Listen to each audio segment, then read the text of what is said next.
And we are officially live. It is the My Part of Town podcast show, and I'm your guy, Mr. C, the Enforcer, a.k.a. Poppy called a Bad Boy. And this particular show is all about Philadelphia, the things that go on in and around the city, and my Philly mentality as I am all the way out here in Los Angeles, California, living the sunny, happy life, while they back there in the snow, cold than a mother sucker.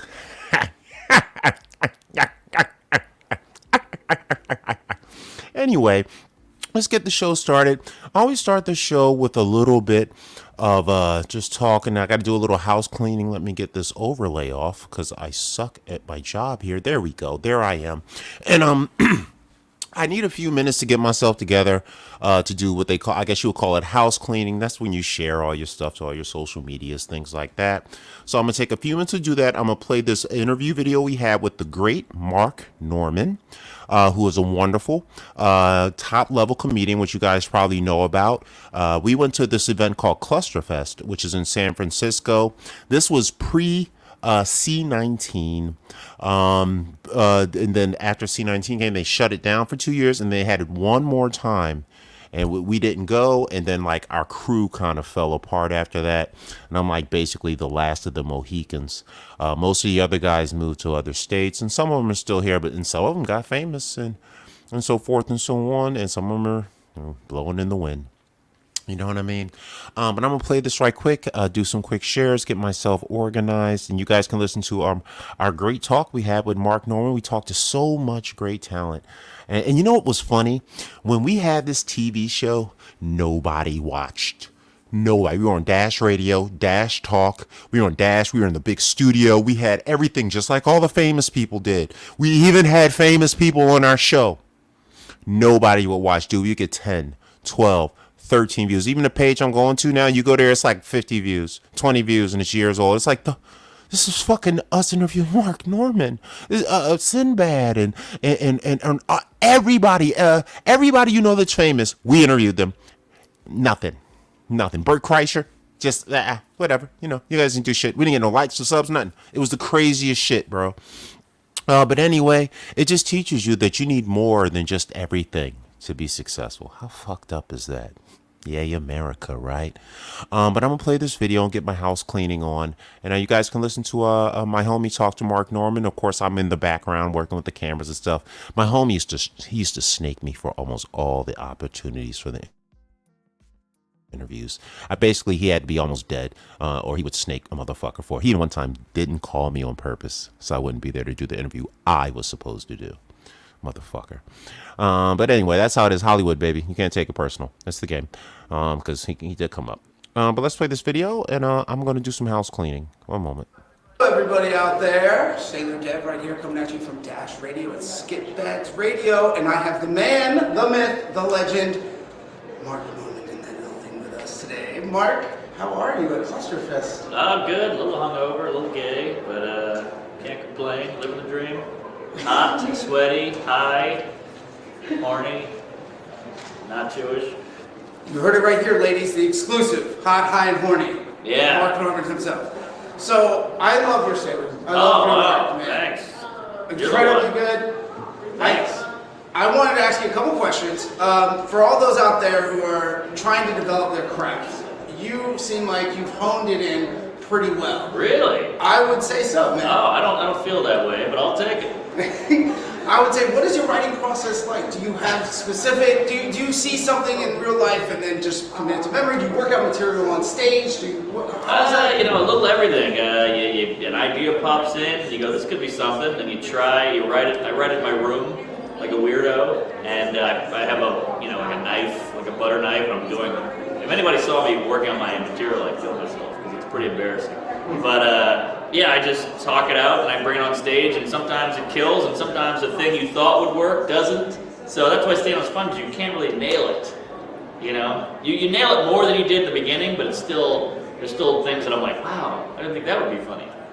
Comedy's such a flimsy, weird, smoky thing. You can't grab, you know. Do you have a favorite joke, or even maybe a favorite set that you've done previously? Because I know you keep changing your material. But is there one that sticks out? You're like, oh, I really love this one. Sure. My first Conan was like a big deal. I was kind of, 29 years old. I was terrified. It was my first late night. And I grew up watching late night, like Letterman, and you see Brian Regan or Seinfeld or whatever. And so that was a big one. That first one, it really killed. It was magic, and I haven't been able to recreate it. But that was a special moment for me. Well, I thoroughly enjoyed all of your late night performances. Oh, thanks. You're the one. Well, regarding those, there's one question I had to ask you. Speaking of Conan, at the end of your late night performances, you are notoriously sign off with, "Thank you very much, I'm Kevin Hart." Oh, wow, you do watch me. Yeah. You're lying. No, I Thanks. I told you, I enjoy your work, brother. You've seen more than my parents. Well, where did that come from? Was that in the moment, or was that pre-planned? I do it in New York all the time. When I used to bomb a lot, and I was so angry at the crowd that I didn't care. I was like, I'm Kevin Hart, blow me. Like I just was like, screw you. I'm not telling you my name. What does it matter? It's all shit anyway. And then just stuck. And there's no point, or I have no message behind it. I think it's just funny. It is funny. Please keep it. Oh, thanks. I will. It's one of my favorite parts. Did it on the Tonight Show, Conan, Colbert, so it's in there. It's in the act. What would you say is your road to how you fell into stand-up, or started your journey on stand-up? Just completely rudderless, drunk college kid with nothing going on. My family is a lot of smart people. My brother's killing it. He's a computer engineer. And my mom's like a crazy whatever. And my dad's like a lawyer, both lawyers. So I knew I couldn't do any of that. I failed out of school basically. So I knew I was kind of humorous, so I went towards that. That was it. I had nothing going on. I think the desperation had to kick in. That's the only thing that got me on stage. I was terrified to get up there, but I was so desperate and sad that I just tried it, and it worked out. Well, not only did it work out, you're excelling at it. Come on. Do you have favorite spots that you've performed at? Venues or cities, Sure. audiences? Yeah, city. You want to go best cities. Portland, Philly, Austin, San Francisco is a great one. Denver is killer. Yeah, a lot of great cities. And then I just love the Comedy Cellar. I love Denver Comedy Works. I love the Punchline here. There's a million great places. So Montreal is fun. Yeah, it's always good. I did Carnegie Hall once. I went for Amy Schumer there. And that was like a special room. You could just feel the history, and it was built before speakers were invented, so it wraps around like this, and the acoustics are unbelievable. So bombing in there was pretty special. I'm sure you're far too hard on yourself, my friend. Oh yeah, I'm hard right now. There you go. So am I. Yeah. I was wondering about Clusterfest here. What differences and challenges have you noticed by performing at a venue such as this, which is a festival, or even Montreal, which is a festival, versus doing your set in a club, which is more intimate and typical stand-up? Sure. Well, a festival's a whole different animal.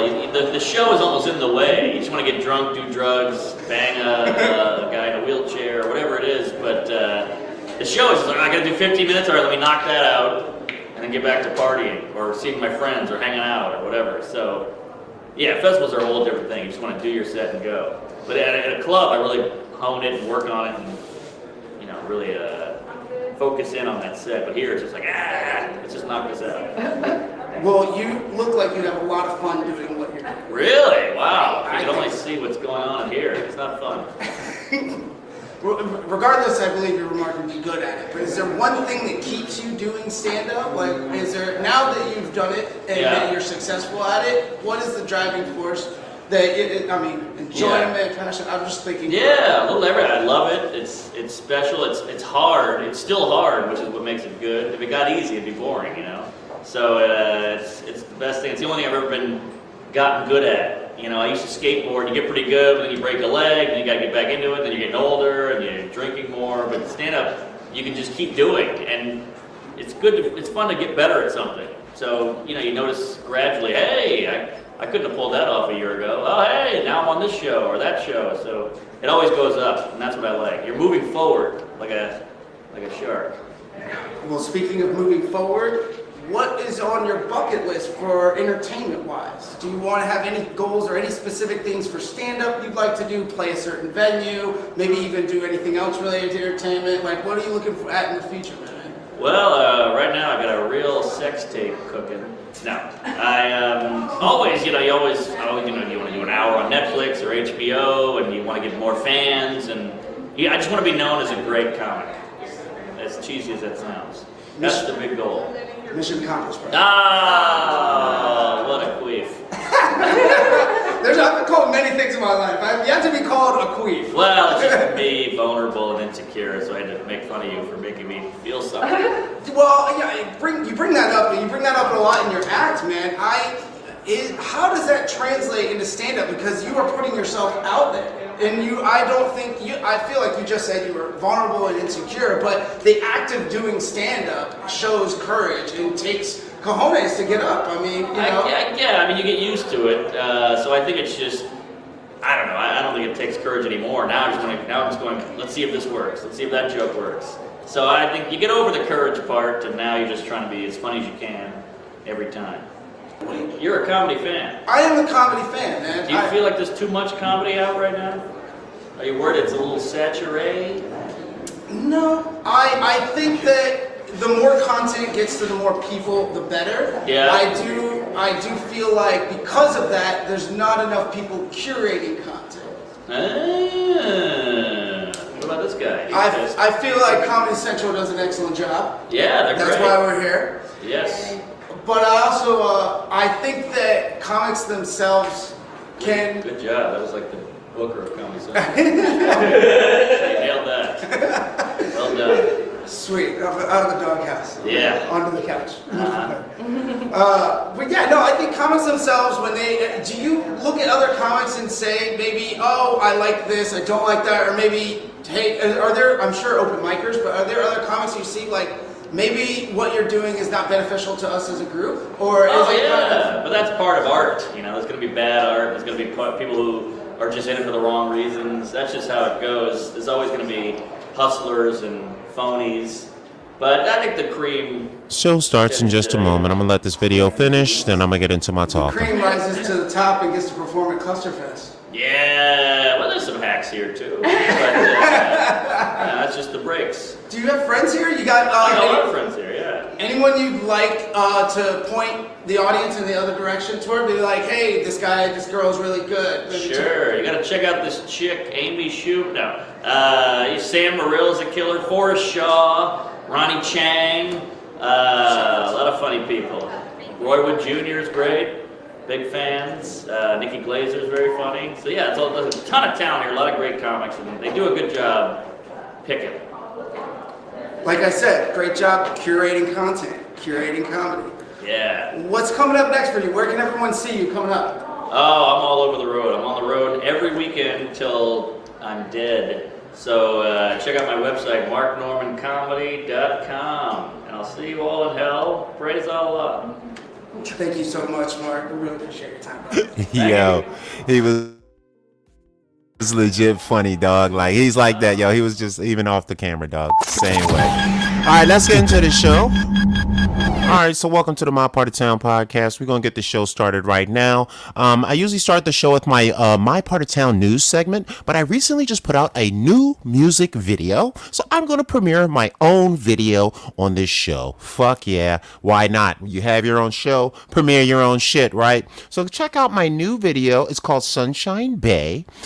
Everybody's into these Afro beats now, so I decided to make one of those songs, and then I got really bored busting a freestyle, and I said, you know what, damn it, I'm gonna make a video for this bad boy. So I hope you guys like this video. Check it out, and I hope you enjoy. Check out Sunshine Bay.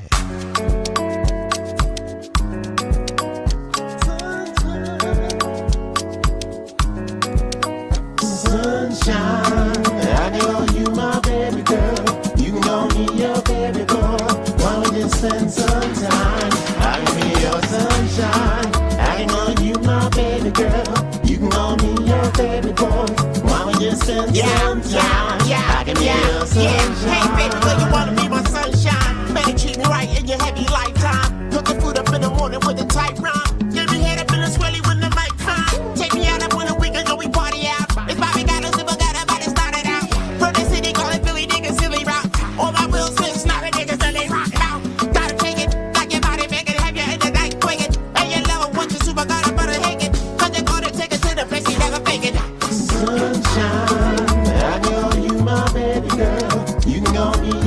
baby boy. Why don't you spend some time? I can be your sunshine. I can know you my baby girl. You can talk to me, baby boy. Why don't you spend some time? I can be your sunshine. It's your friend that got 11 minutes, break it down. Take my girl into situation, call it higher ground. Bring it to the words and break it on the worded life. How you be the sunshine that be in my life. S is for the ways you're sexy when you're sexing me. U is for the ugliness you said I'm texting me. L is for the nastiness that you're talking about. S is once again for the loving in the round. Shooting in the star. H is for the place your hair is going half off. And the I is for the individual love. And the N is for the nastiness you're way above. And the last E is for everything you do for me. Poppy call like me the super brother, super C. But I need you like I need me. Yeah, be my sunshine. I can call you my baby girl. You can call me your baby boy. Why don't you spend some time? I can be your sunshine. I can call you my baby girl. You can call me your baby boy. Why don't you spend some time? I can be your sunshine. Baby girl, call me baby boy. Take it to the house, play with my toy. Talk it to the house like I'm Josie Joy. Sneak up on me, girl, you bad boy. Call me Mr. Tough and Rough. Yo, I like your fluffy stuff. And love it with it on my jaw. No plaster, my wall. Bobby's cool, but I like a sister. Bobby calls me the super brother, mister. Bring us in my house, my love. Go on in, man, Mr. Thug. Bounce around like you be the bird. Loose, stop, walk on the third. Bounce, you the brown. Come to the house, she wanna bounce. Sunshine, I can call you my baby girl. You can call me your baby boy. Why don't you spend some time? I can be your sunshine. I can call you my baby girl. You can call me your baby boy. Y'all need to hit like for all this talent, nigga. I can be your Hey, sunshine. yeah, my sunshine. Yeah, my sunshine. I can call you my baby girl. You can call me your baby boy. Why don't you spend some time? I can be your sunshine. Yeah, that's my video premiere. Oh, I guess I gotta hype it up, right? Anyway, let's get into the show. No, we're not doing any more videos right now. No, even though I have so many videos because I'm such a dope fucker. But don't worry about that. So we're into our noodle-free news segment. Actually, this is the My Part of Town news. So we're gonna check out Philadelphia news.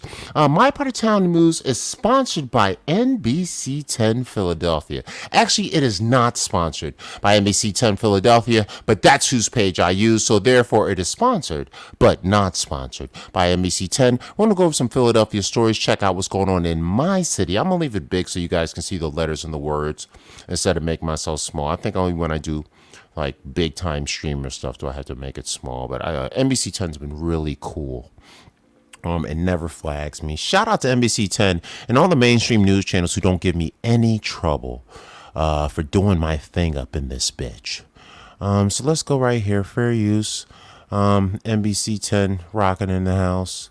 We're going to bring this up for this particular segment. Let's see what's going on in Philadelphia with the stories. I'm going to read through a few, act a bit of a fool, do that for a bit, check out a few of the videos, comment, joke, whatever it may be. 1 second. Actually, I'm going to do some quick ad because I got this thing where I always add the links from the original videos to my comment sections of all my pages for fair use purposes.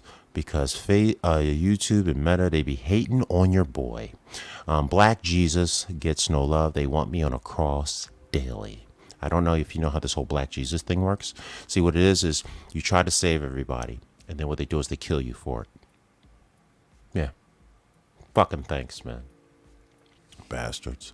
That's all right. I'm going to save you pieces of shit anyway. I'm going to save you motherfuckers anyway. You hear me? So you better put a bullet in here.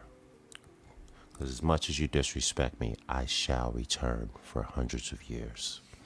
Methuselah gang. Anyway, I'm tripping. Actually, I'm not. But that's a whole different story. Let's check out what's going on in Philadelphia news. It says that an 83-year-old was stabbed in the neck and killed on her front porch in North Philly. Jesus Christ. Why do you think I moved to California? Hey, man, I love Philly. You love Philly? Ain't nobody getting stabbed out here. No, no. Anybody out there getting stabbed? Nope. Nobody out there in downtown Los Angeles getting stabbed. Nope. Hasn't happened. Don't see it. Don't never happen. Never been attacked one time in my life. I've been living out, walking around drunk, waiting to get robbed. Nobody fucks with me. I don't know what's wrong with you people in Philly. Let's look it up. Let's check this video out. This is horrible. This is fucking horrible. This is fucking horrible. Fucking horrible. County live at 6 a.m. at 11. Oh, they running their commercial. Oh, watch our channel. Man, all right, Nate. Get to the motherfucking news, Nate. I gotta stop cursing. No, fuck it. Who cares? Nobody watches this show. Dead after police say someone stabbed her in the neck in North Philadelphia. Ooh. Cypress 10 was over the scene on North 27th Street around North 9 Philly. o'clock. It's North not clear Filthy. what led to the stabbing, but we were told a person of interest has been taken into custody.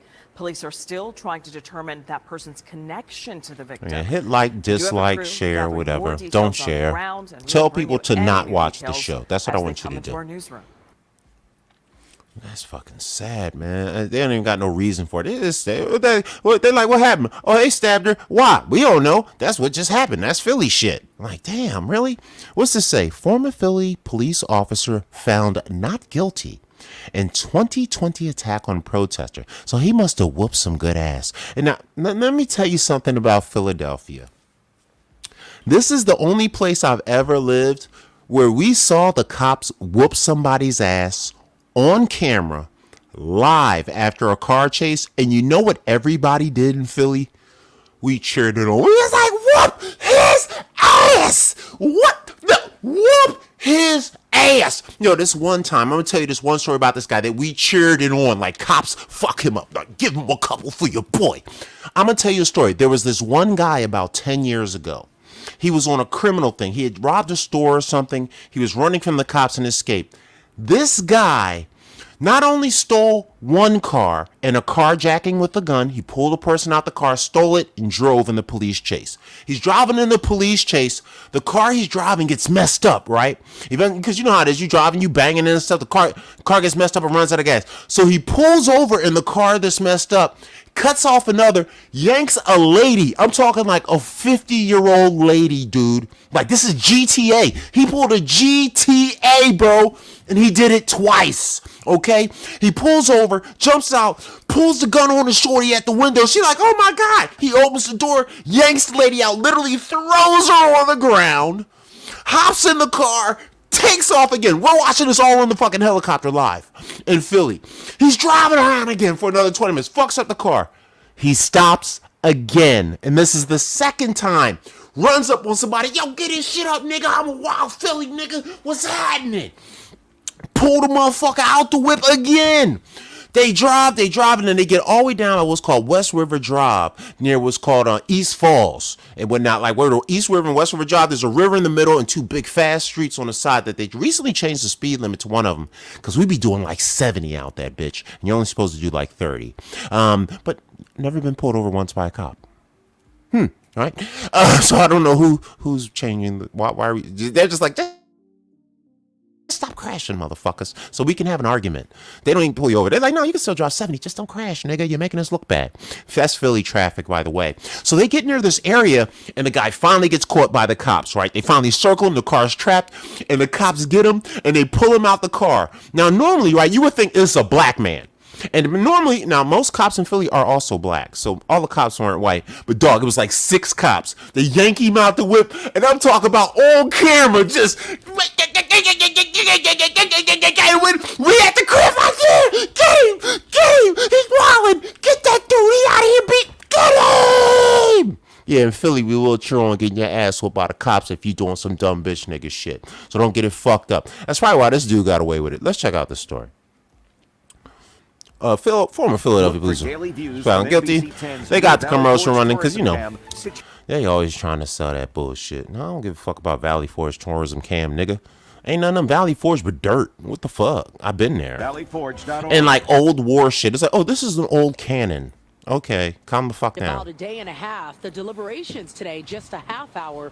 During this trial, prosecutors played video showing that City Hall, they right downtown. There was a difference of opinion whether or not the officer was justified. The art museum is where she's looking at us. The art museum where Rocky is at is right behind her, about 5 blocks down.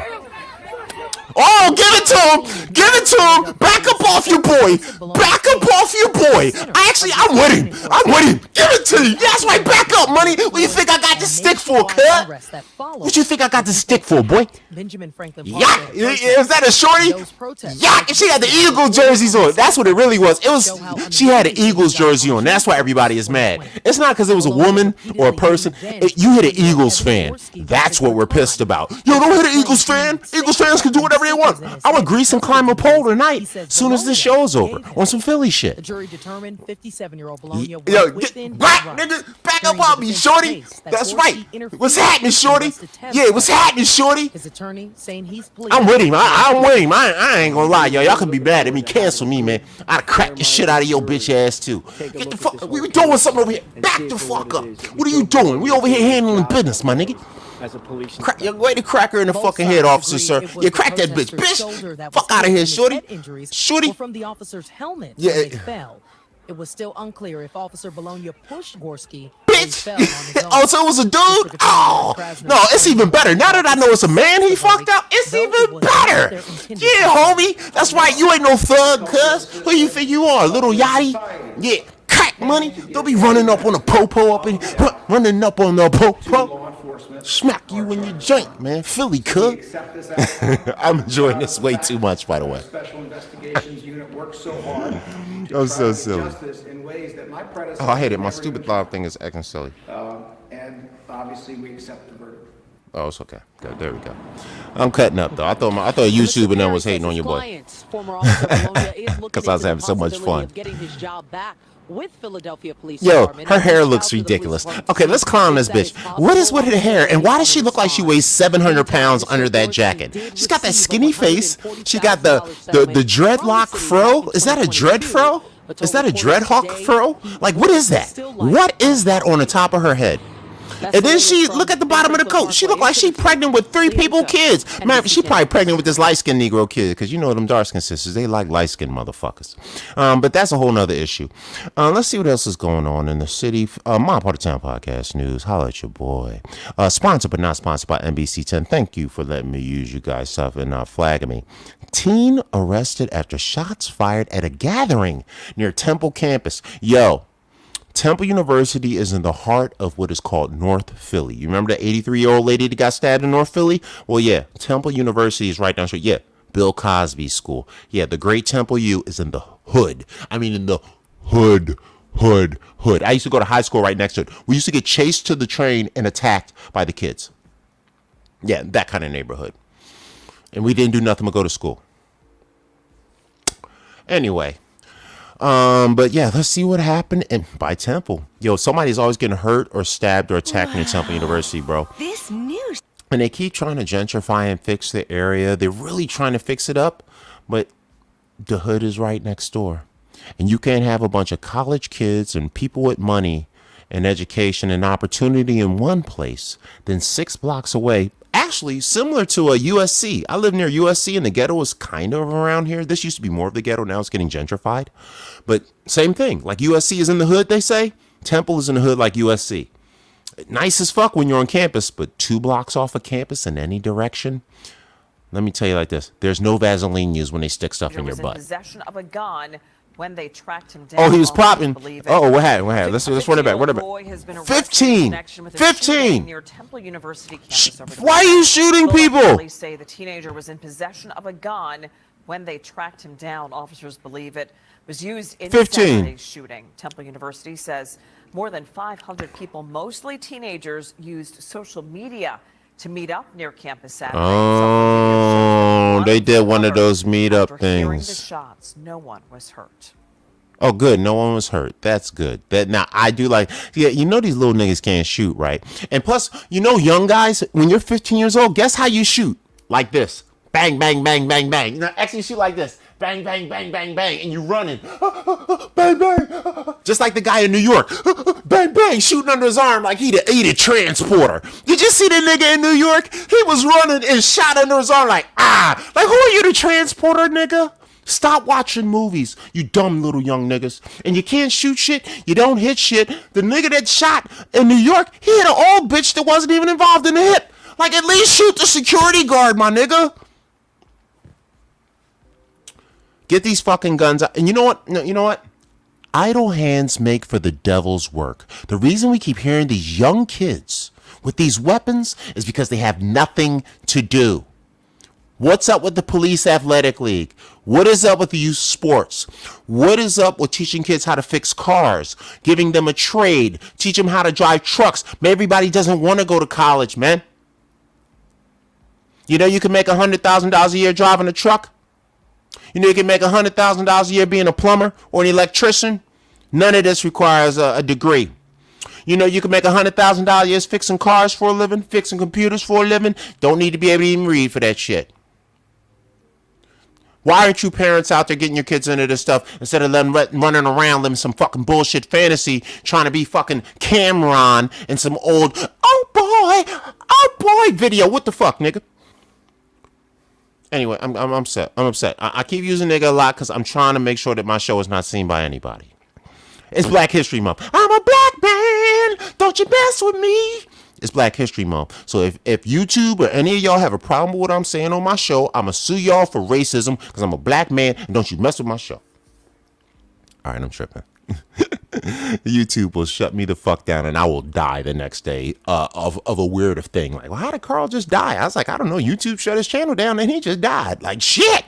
YouTube is powerful out this bitch. Shout out to you, YouTube. I love you guys. You guys are so great. You always overturn my strikes. I'm talking shit, but YouTube is always good to me. And I even have other channels on here that YouTube treats me well. I'm talking shit, YouTube. Please hate everyone else. Don't hate me. Black Jesus.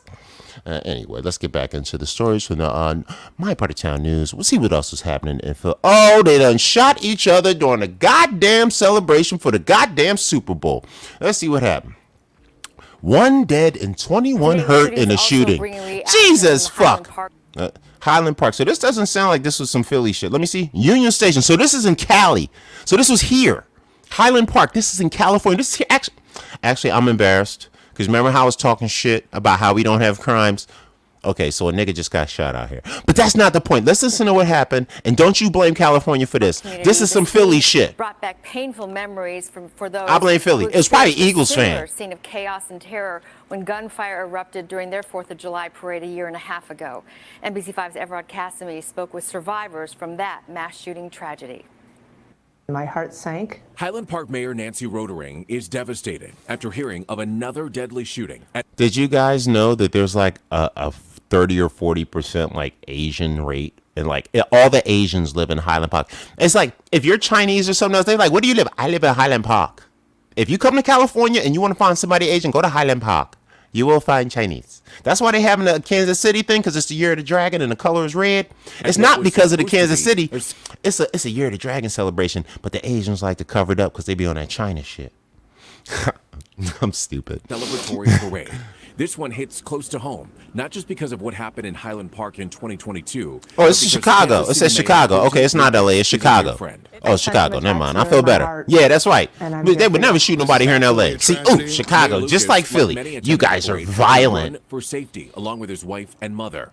Highland Park resident Rachel. Well, what, he ran without his wife and mother? But hold up, stop the video. He's like, he ran for safety along with his wife and mother. What would he have ran for safety without his wife and mother? And wouldn't we have been clowning his bitch ass like, yo, this nigga just ran off from his mom and his wife while somebody getting shot? Pussy ass.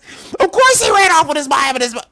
You know, news reporters state the most obvious fucking shit. It's like he was shot by a bullet. Nigga. I think the fear that I felt today for my loved ones who live in Kansas City is the same fear that I felt for... I'm going to be mean. That girl has no chin whatsoever. Like, she straight goes from lip to neck. Look at that. Lip to neck. Bottom lip straight to neck. Where is her chin? Did she get shot in the chin? Did the bullet hit her chin? Because that shit is gone. I'm sorry. I'm just saying. It's physically okay, but Jacoby understands the trauma she'll have to live with. She herself survived the Highland Park shooting and now advocates for stricter gun laws as part of the Illinois Alliance to prevent gun violence. We know that... Oh, you done fucked up and mentioned something that Carl loves to talk about, and that's politics, policy, and change. Let me tell you guys something about this get rid of all guns bullshit. Number one, I don't trust the fucking government to get rid of guns. These sons of bitches will kick your fucking door in and treat you like a pussy. So, number one, the reason they put it in is because they don't want us to be like Germany. Hey, Germany, remember? Nazis, that's what they did. Hey, you're Russia, all them guys, the bad guys throughout all history. Guess what all the bad guys throughout history did? They took your weapons so they can kick your ass with their powerful weapons. No, we're not giving up Second Amendment. Get over it, you fucking idiot. You know what the problem is? Stop trying to fix guns, and why don't you fix Americans? What kind of sick person is shooting someone over nonsense? What education is lacking? What mental touching is lacking? What contact and opportunity and presentation is not available to make people handle everyday disturbances with bullets? But you want to take the guns away. Well, he could just, a person that's crazy, guess what? He get a knife. Okay, so he only stabbed one nigga. Lucky for you. See, these people trying to save their own motherfucking ass. But they don't want to save the lives of the people that are stabbing and shooting or the people that are getting stabbed and shot. They want to save their own fucking ass. When next time you hear somebody talk about getting rid of guns, that motherfucker's trying to save their own ass. They don't want to fix schools. They don't want to fix jobs. They don't want to fix education. They don't want to opportunity. They don't want to put trades back in schools to teach our boys and girls how to do mechanics and electronics. Oh, but they want to take their guns. They got no other suggestion. Just, make sure I don't get killed when this little nigga go crazy. Why don't we deal with why he crazy? What's wrong with y'all? Y'all not focused. I'm getting upset. I'm sorry, Black Jesus. It happens. I can't stand that guns bullshit because they never mention education. They never mention prison reform. They never mention jail reform. They never mention tax reform. They never mention job reform. They never mention international policy change. They never mention being against the anti-war stuff. She's the kind of bitch that still wants to send fucking $100 billion to Ukraine to fight for their goddamn democracy. But she's talking about taking your guns. No chin having motherfucker. All right, Uncle, let me calm down. Thank God nobody watches this show, so I don't have to watch my language because I'll never have any followers anyway. This problem is preventable. We know that if we pass the nerve of this bitch safety laws, we can reduce gun violence. And Rachel Jacoby and the mayor take their guns. You type motherfucker that want to send money to Ukraine, though, so they can buy guns and kill babies. She the type of person that supports the Israel war. She don't care about the 5,000 dead babies in Gaza. Nope, she don't care about that. She don't care nothing about that. Oh, yeah, no, take the guns from here, but still send $100 billion so Israel can blow up some babies. Yeah, this is the kind of person that says take your guns. Next time you hear that anti-gun shit, I want you to ask them, do you support Israel? Do you support Gaza? Do you support the money we send to Ukraine? Because 200,000 Ukrainians are dead. 20,000 Palestinians are dead. 40% of them are women and children. That is 300,000 dead people. But you worried about taking my guns. But you're not worried about fixing my school. You're not worried about none of this. Unfocused motherfuckers. You unfocused motherfuckers. And thank God I don't got no followers and I'll never be famous so I can talk all the shit I want. Anyway, let's get back to this video because I got attitude. But tomorrow they will continue their fight for stricter gun laws. In Highland Park, Everard Cassamy, NBC 5 News. Give me an attitude problem. I got a little attitude over that. I did. I had a little attitude over that. All right, what's another story? What time is it? All right, we're going to do 5 more minutes in the news. So I'm getting angry. I ain't mean to get angry today, but the news is pissing me off today. Is it me? It's like they're not focused. Like, what the fuck are you paying attention to in the world? Ain't that what the Muslims do? You understand what I'm saying? I hate it when those guys do that. I can't stand people who do that when they talk. Like, motherfucker, I'm not a dog. Stop humming me, motherfucker. What the fuck? You might as well be snapping your fingers at a motherfucker. Hey, pay attention. Bitch, I will stab you with a spoon. Don't you snap your fingers at me. No, boy, I ain't bit nobody on the face in a week. Don't you snap your fingers at me. It's like in a week? God damn, nigga. You bite people on the face once a week? Don't snap at me. That's the point. Let's see if there's any other stories for me to get angry. Because I'm doing my Philly thing right now. I read something, I'm happy, and then I get angry. That's Philadelphia to the core. Shout out to Philly, man. It says a Pennsylvania man was sentenced for hiding his father's death and stealing his Social Security. This is a classic crime right here. People take their parents out take a family member out, they hide the body, they take the money. I think that's a classic story we all know. City controller. Oh, kids, you want to be the most powerful man. You don't want to be the mayor. You know who you want to be in your city? You want to be the city controller. That name means this is the guy. I don't know who the city controller is. Let me tell you something right here. If you in Philly, you want to have somebody taken out and not go to jail, be the city controller. If you want to get the world fixed and you want to fix Philadelphia, don't be the mayor. Become the city controller. You hear me? Stop running for mayor. If you want to really fix Philly, you want to really fix your city, become the city controller. Shoot, I want to be the president. I shouldn't want to be. I should want to be the head of the CIA because that's who really runs America. You get what I'm saying? Become the city controller. This is the guy, and this is like $100,000, $200,000, $300,000 job, and you actually basically control all the money of the city wherever it goes. You basically like get all the money and get to do whatever you want for the city. So there's your tip. Anyway, let's check out the story, see what they got to say. They probably got some commercial going. On the moments that... But the city controller investigating Illinois' electric vehicle setup as Parker admin deals with infrastructure. So it looks like they're trying to get the electric car thing going, which is positive. It is the future. So all you have to do is I think we'll definitely be into that. You know what I mean? So let's see what they got to say. Platinum Plus. Yo, Cascade is a really... Cascade be doing their thing. I give them props. Administrations come Let's see what they talking about. Sometimes they inherit good things, but they may also inherit the previous administration's problems. In the case of Parker, she came into office and found that the city departments responsible for installing their EV chargers did not follow the rules. The city controller is also now investigating some of the city's EV cars and infrastructure. Let me tell you something right here. It's the city controller's fault because he probably made a deal with a shady contract to save money and make a little on the side. But the thing is, if you make a bad deal as city controller, now you got to fix it. So you can kind of play it off like, oh man, yeah, they messed up. They not doing what they supposed to do. No, goddamn well, you paid Pedro and the homie Steve to do this shit. And gave him $14 and you kept the other $7 million. That's what really happened. Anyway, let's get into it. When City Controller Christy Brady started her audit of the city's Licenses and Inspections Department earlier this year, she kept hearing the same complaint. The people that are coming forth telling me the problems that they're having charging vehicles. The NBC 10 investigators... Oh, this look like some cheap shit. What that say? The EV Go? That look like some old cheap ass Go. Did that say, what is it? What would they call Go bots? Was that some Go bots? You remember the cheap Transformers that only had like one arm and one leg? And it was just basically a Hot Wheels car and shit. It was like a Hot Wheels car with arms and legs and shit. The Go bots, that's what this EV, the EV Go. That's why this shit don't work. I told you, because city controller, you guys be the city controller. You can fuck over the city by getting bad contracts and blame it on the people you gave it to. Our investigation found none of LNI's buildings are equipped with EV chargers. Of course fucking not. LNI has more than 100 of the city's electric vehicle fleet assigned to its inspectors. Those inspectors have to drive to one of these EV Go public fast They using other people's traits. They using other niggas' shit. Yo, this is a classic. See, this is where the city controller thing goes wrong if he's a dirty motherfucker. So this dirty motherfucker, who is the city controller, whoever gave this contract out, was the city controller, probably pretty much clear. That's why the city controller has to be on it now. But it's probably a trickle down the line thing where it wasn't him specifically, but he probably got a kickback.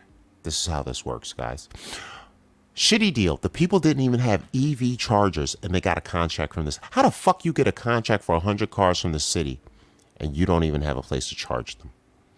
They are driving to the free public one, so they're taking money to take care of the cars and then stealing from the free place to do it. Everybody here should go to jail immediately. Especially the city control, because that nigga really set this shit up. People waiting. And other people waiting. They're using, again, an hour to an hour and a half every day, every other day, depending upon how long that they're driving their vehicle. It's an issue. It's a productivity issue. She says there are also safety concerns. People cutting lines and then having altercations at these people getting in fights over their electronic chargers now. Fast chargers is now part of the controller's audit. Brady says the audit is in the beginning stages and may take 1 year to Oh, so complete. she's the city Basically, controller. You know, you go out and buy these vehicles. Okay, so Shorty got the city controller job. See, I was saying he. No, excuse me, she. All right, now that I know it's a woman, because I was talking bad about a man, this shady broad made a little deal. See, you see her playing it cool, like, yeah, see what we gotta do now.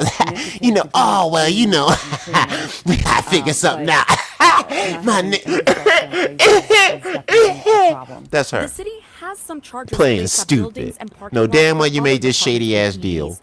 Those include the library and health department. Mm, But the mm, mm. NBC 10 investigators found none of those chargers were installed with the required permits and inspections.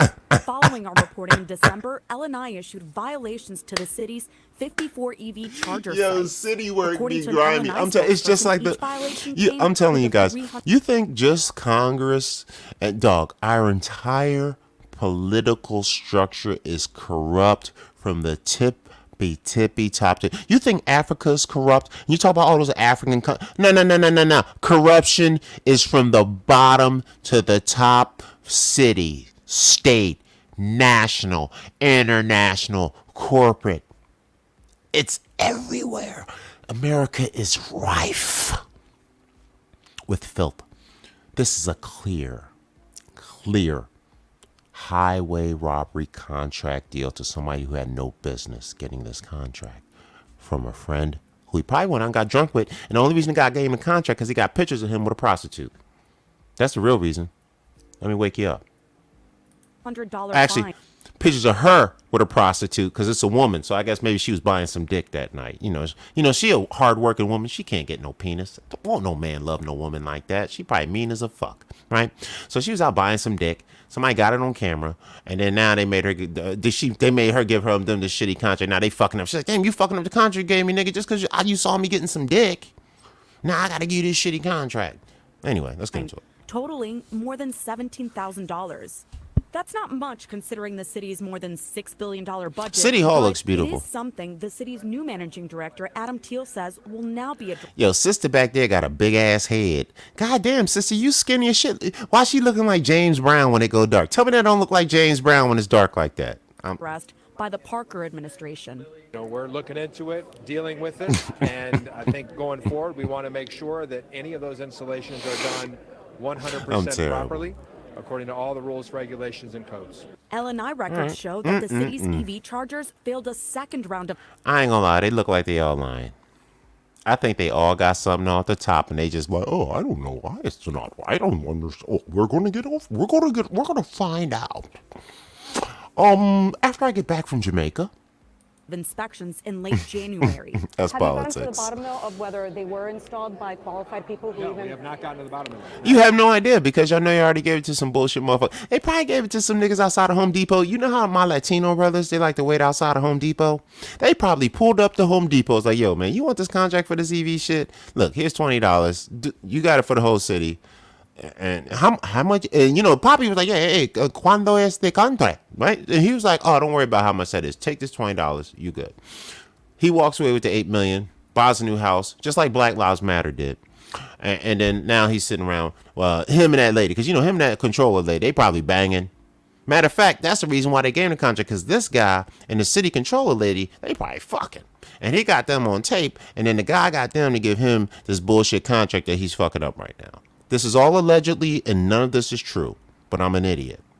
My part of town news. Like I said, this is day 40 whatever. Okay. We're dealing with a whole range of issues. The city currently has 107 chargers installed. Records obtained by the NBC 10 investigators through a public records request show that the city purchased 170 EV chargers. For 100 Teal racks. says the city doesn't have. They bought 170 chargers. So it was 200 chargers for 100 racks.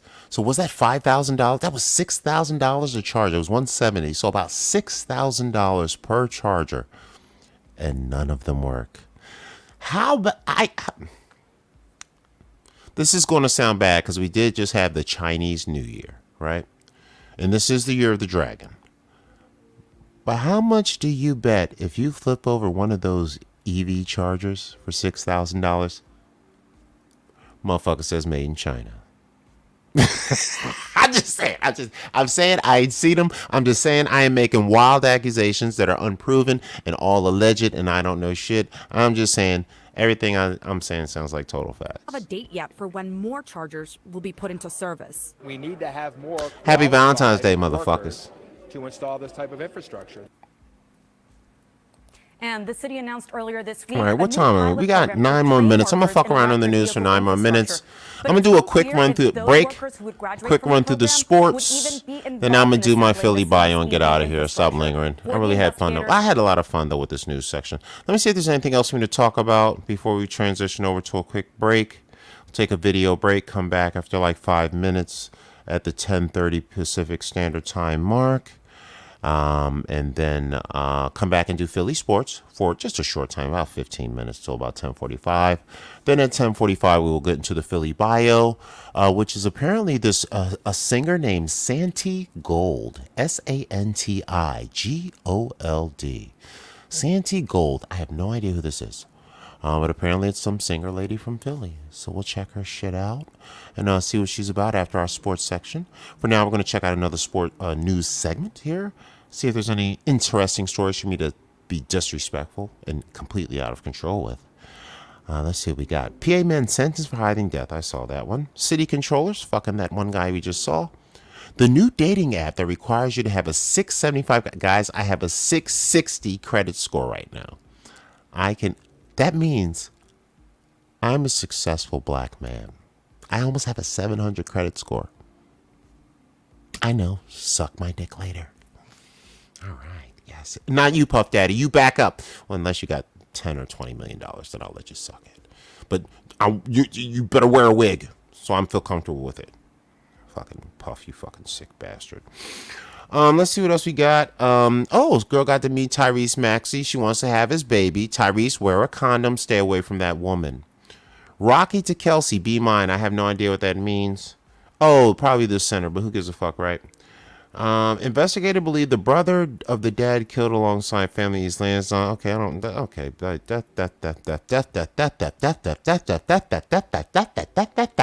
Jesus. You need to belch after that, right? Police nabbed suspects of 4 stolen guns and 2 stolen cars from the King of Prussia Mall garage. Now that's positive. Cops never catch them. Did you know in America that they only convict 30% of criminals? So out of everybody that gets arrested and caught, the cops only have like a overall 30% conviction rate. It's probably up to 40 by now. Yeah. That's why those guys from another country do crimes and think they're going to get away with it, because if you look up the stats, it says that 7 out of 10 crimes go unsolved in America. I know, I keep teaching you guys shit. I'm fucking brilliant. I know. Almost 700 credit score, and I'm smart. I know. And I think I'm fairly snazzy. Yeah, I know. Somebody should have this baby, but nobody will. That's fine. I didn't like you bitches anyway. Silly.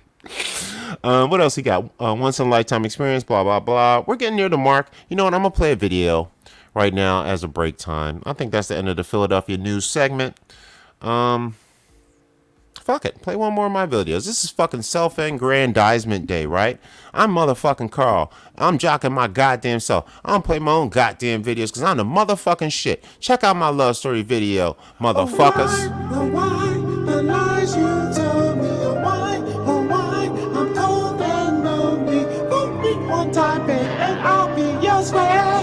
Just shake you out of Yeah, call the crews the whispers. Battered and bitch niggas. Pull up strong vehicular. The dripping hard ridiculous. Baby, stop holding my strap. Full energy of a cat. Always be closing the trap. Nah, man, the block is high. 12 gun and block. Don't shoot your shot. Ha. Yeah, my baby, give it a cool. Balance and got it a rule. Protecting my baby a fool. The game is me knowing the blues, huh? You're gonna lose, nigga. Because you fucked around and slept in fucking stills, nigga. It ain't who you are, it's what you fucking do, nigga. You fuck niggas ain't never had a clue, nigga. I'm always on my Nick Cannon, call me chill, nigga. And what you figure, hey?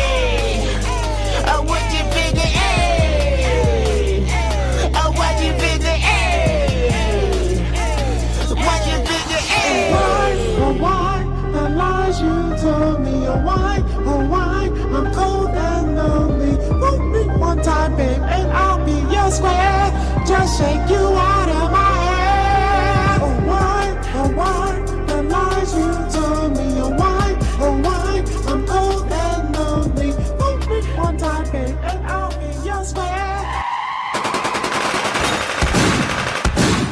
My tea's for two, that's you with the loving in me.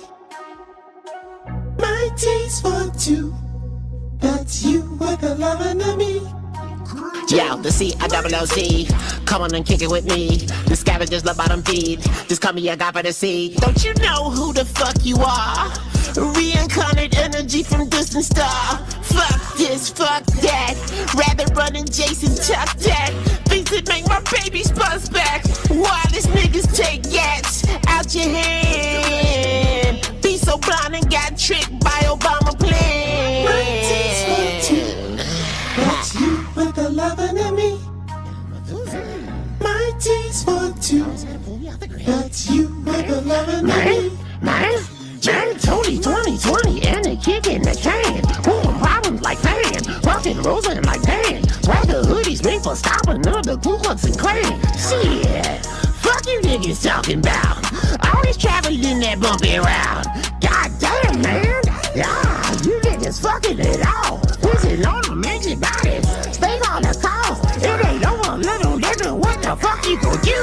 Every day is new awakening, nigga boo-hoo. Jordan wanna punch you in the face by your number two. Jordan wanna punch you in the face by your number two. Jordan wanna punch you in the face by your number two. My tea's for two, that's you with the loving in me. My tea's for two, that's you with the loving in me. Drink. My tea's for two, that's you with the loving in me. My tea's for two, that's you with the loving in me. Drink.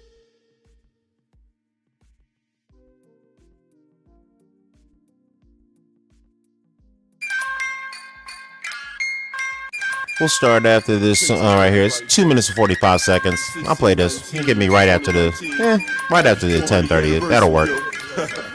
Actually, this is good. This is a good Black History Month song. This song is about getting reparations and getting the block back. What you know about getting the block back, cuz?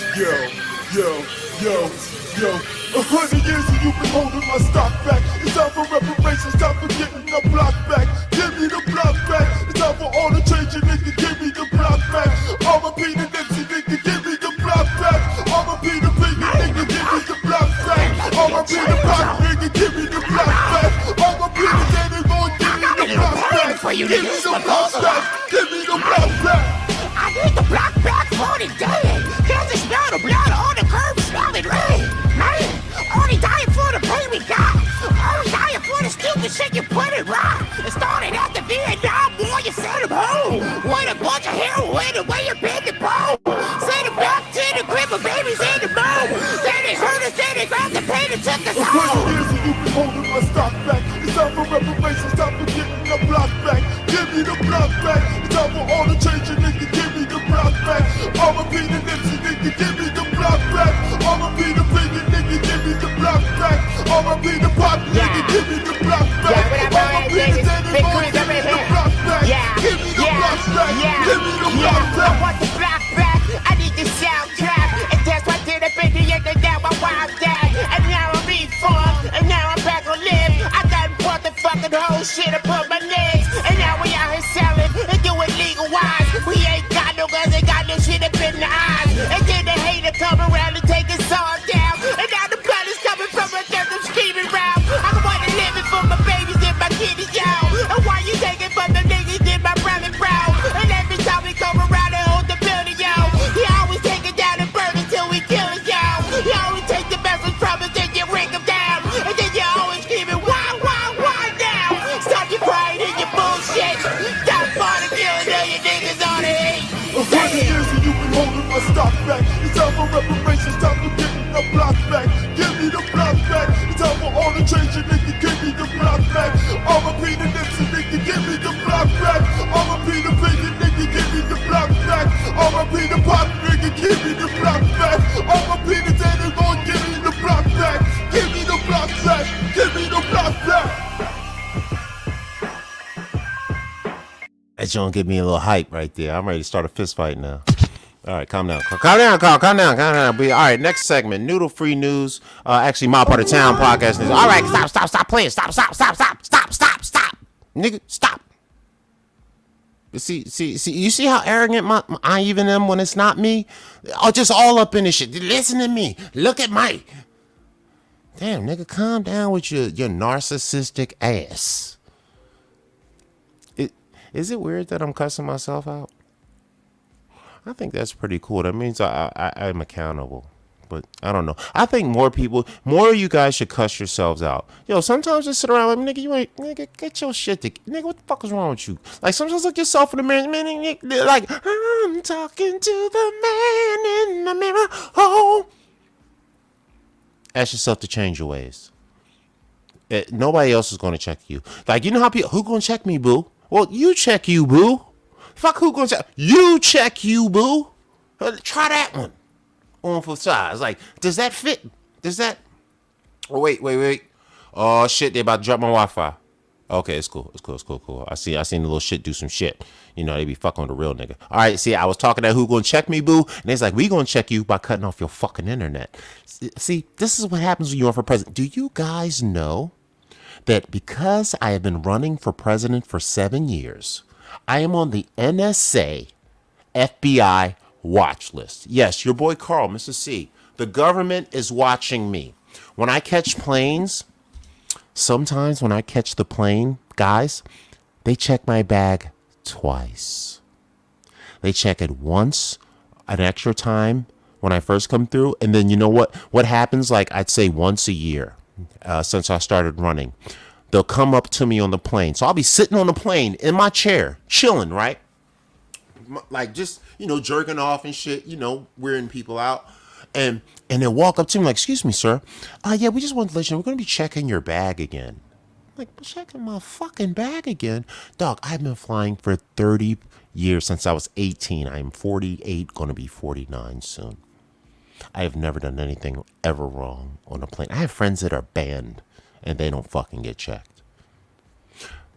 I flew the night of the shoe bomber. You remember the shoe bomber guy flew and his dad called and told the government he was flying?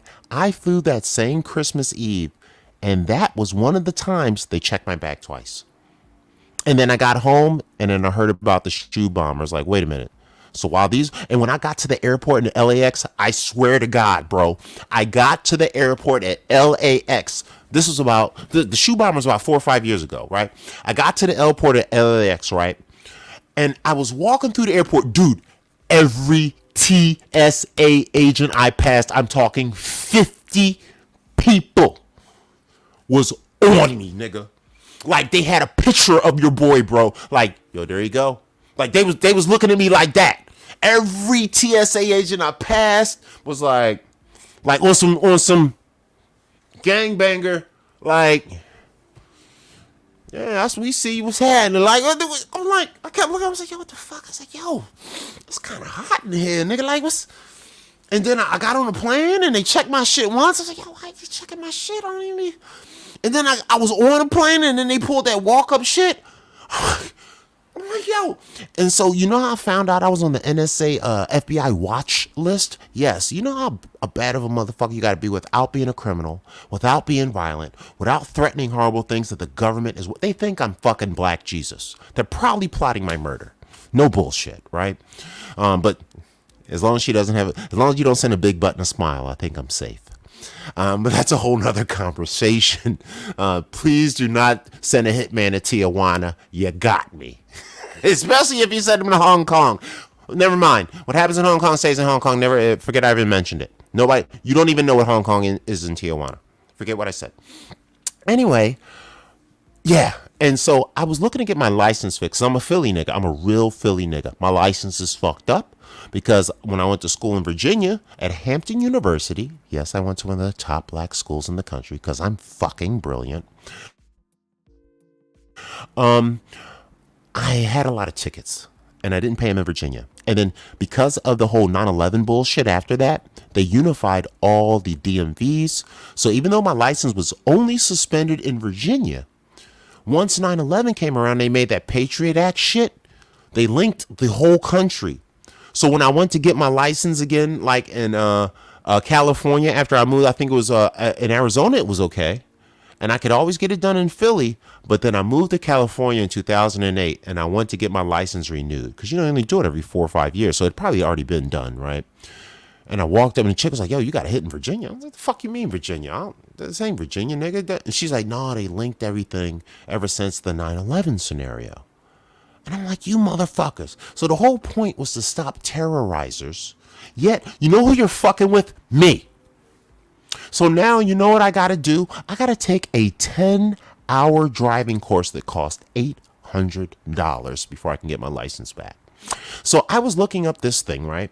And then you can do a search of all your shit. Well, one of the hits that came up was, oh, yeah, you're on a watch list for the NSA and the FBI. I'm like, what? Fuck, these niggas are going to kill me. But I'm still running for president. Tony 2024. Tony 2028. Tony 2032. Tony 2026. I'm going to run until I die or they kill me. Whatever happens first. Now, I do love tequila and wine, so that might beat them to it. But that's my problem, not theirs. Okay? So, yes, your boy's on the NSA watch list. Let's get into our final stories of it. I'll tell more stories about how the government is actually watching me due to my presidential runs, trying to be an independent. I tag and talk shit to Joe Biden and all that. And I don't say mean stuff to him. I talk to him like I know him. I'm real political shit, but the government is watching me. Yes. So if you're probably one of my friends or Facebook friends, you probably don't want me liking your shit because the government's like, yeah, we're going to shadow ban them. Oh, they know Carl? Yeah, no, we're not going to do that. No, we're not letting this Black Jesus motherfucker get known ever. Ever. Anyway, let's get into the second segment of the show, which is the sports segment of the show. And then we'll talk about some of my other escapades of being a NSA FBI watched Black Jesus another time. Let's bring this up here. The sports segment is all sponsored, but not sponsored by Yahoo Sports, who also has been wonderful to me overall. They never give me any shit. They never give me any problems. I never get any issues from Yahoo. They never flag me, tag me, bag me, or I'm not going to use that other word because that's not good for YouTube. But you get my point, right? I'm going to make this bigger so you guys can see it because they're pretty cool. I think I only got to make it small when I'm using like really important people stuff because they're bougie as fuck. But news channels and stuff are pretty cool. So I'm going to pause this right quick and we're going to check out. The Eagles are off season. So not much to really talk about with the Eagles besides, Travis Kelce. You saw that on the Super Bowl. Oh, let's see what his brother has to say about his other brother banging in the fucking Andy Reid, who was the Philadelphia Eagles coach back in the day, if you guys don't know. By the way, Andy Reid was a shit coach when he was here. He would never run the fucking ball. He went to Kansas City and they started making him run the ball. And now he's a good coach. You motherfucker. Now you figured this shit out? After we told you for 7 years to run the goddamn ball, Andy, fuck that. I don't know why everybody else wants him to win. I want him to lose every fucking time just because he didn't run the fucking ball when he was here. But I'm from Philly. I'm bitter and hateful. That's what I do. Anyway, let's hear what this motherfucker has to say. Travis Kelce is apologizing today for that out-of-control temper tantrum at the Super Bowl. I got him with a cheap shot. The Kansas City Chiefs star tight end is being called out by none At least he was honest. Big brother Accountability, guys. Podcast. You crossed the line. I think we can both agree on that. He did. I can't get that fired up to the point where I'm bumping coach, banging into the coach, balance and stuff. Let's be honest. The yelling in his face too is over the top. I think there's better ways to handle this retrospectively. Yeah, I know. I'm a passionate guy. I love Coach Reid. Coach Reid knows how much football I love players are to crazy. play for him. I gotta stop somewhere here. I gotta get some father. Let me give some fatherly advice. Women, ladies, and fathers of daughters, do not let your daughters date football players. They are all crazy. Even the Saint Tom Brady will probably hit a broad in the chin if she don't cook spaghetti right. I'm not bullshitting. The nicest NFL. I went to school with these dudes. I went to Hampton University. I used to live with the football players for a whole year. The nicest one is completely insane. It's the CT. I don't know. It's the head hitting. I don't know if it's the whole warrior thing. But football players all. I'm not. Fuck that. I'm stereotyping like a mug right now. Any football player that's good and played for a long time is completely fucking insane. And I hold my chest out with that shit. And I will fight your 6'8" crazy ass over it, Kelsey. Don't kill me, because I know you will, because that's what football players do. You get what these motherfuckers. They be fucked up from hitting their head like this. And so they like me, basically, without the shit. But I'm telling anyone that has a daughter, any woman listening, anybody who will raise a daughter, do not let your child date a football player who plays for a long time. He can seem like the nicest guy. Tom Brady is a psycho. A psycho. That's why he got divorced. The nicest player. Peyton Manning probably hits his woman 3 times a week. Allegedly, I'm joking, of course, but the concept is Eli Manning probably has a cocaine problem and loves horse. I'm telling you, these guys are wild. I have never, dude, maniacs. I'm telling you. And it's not them.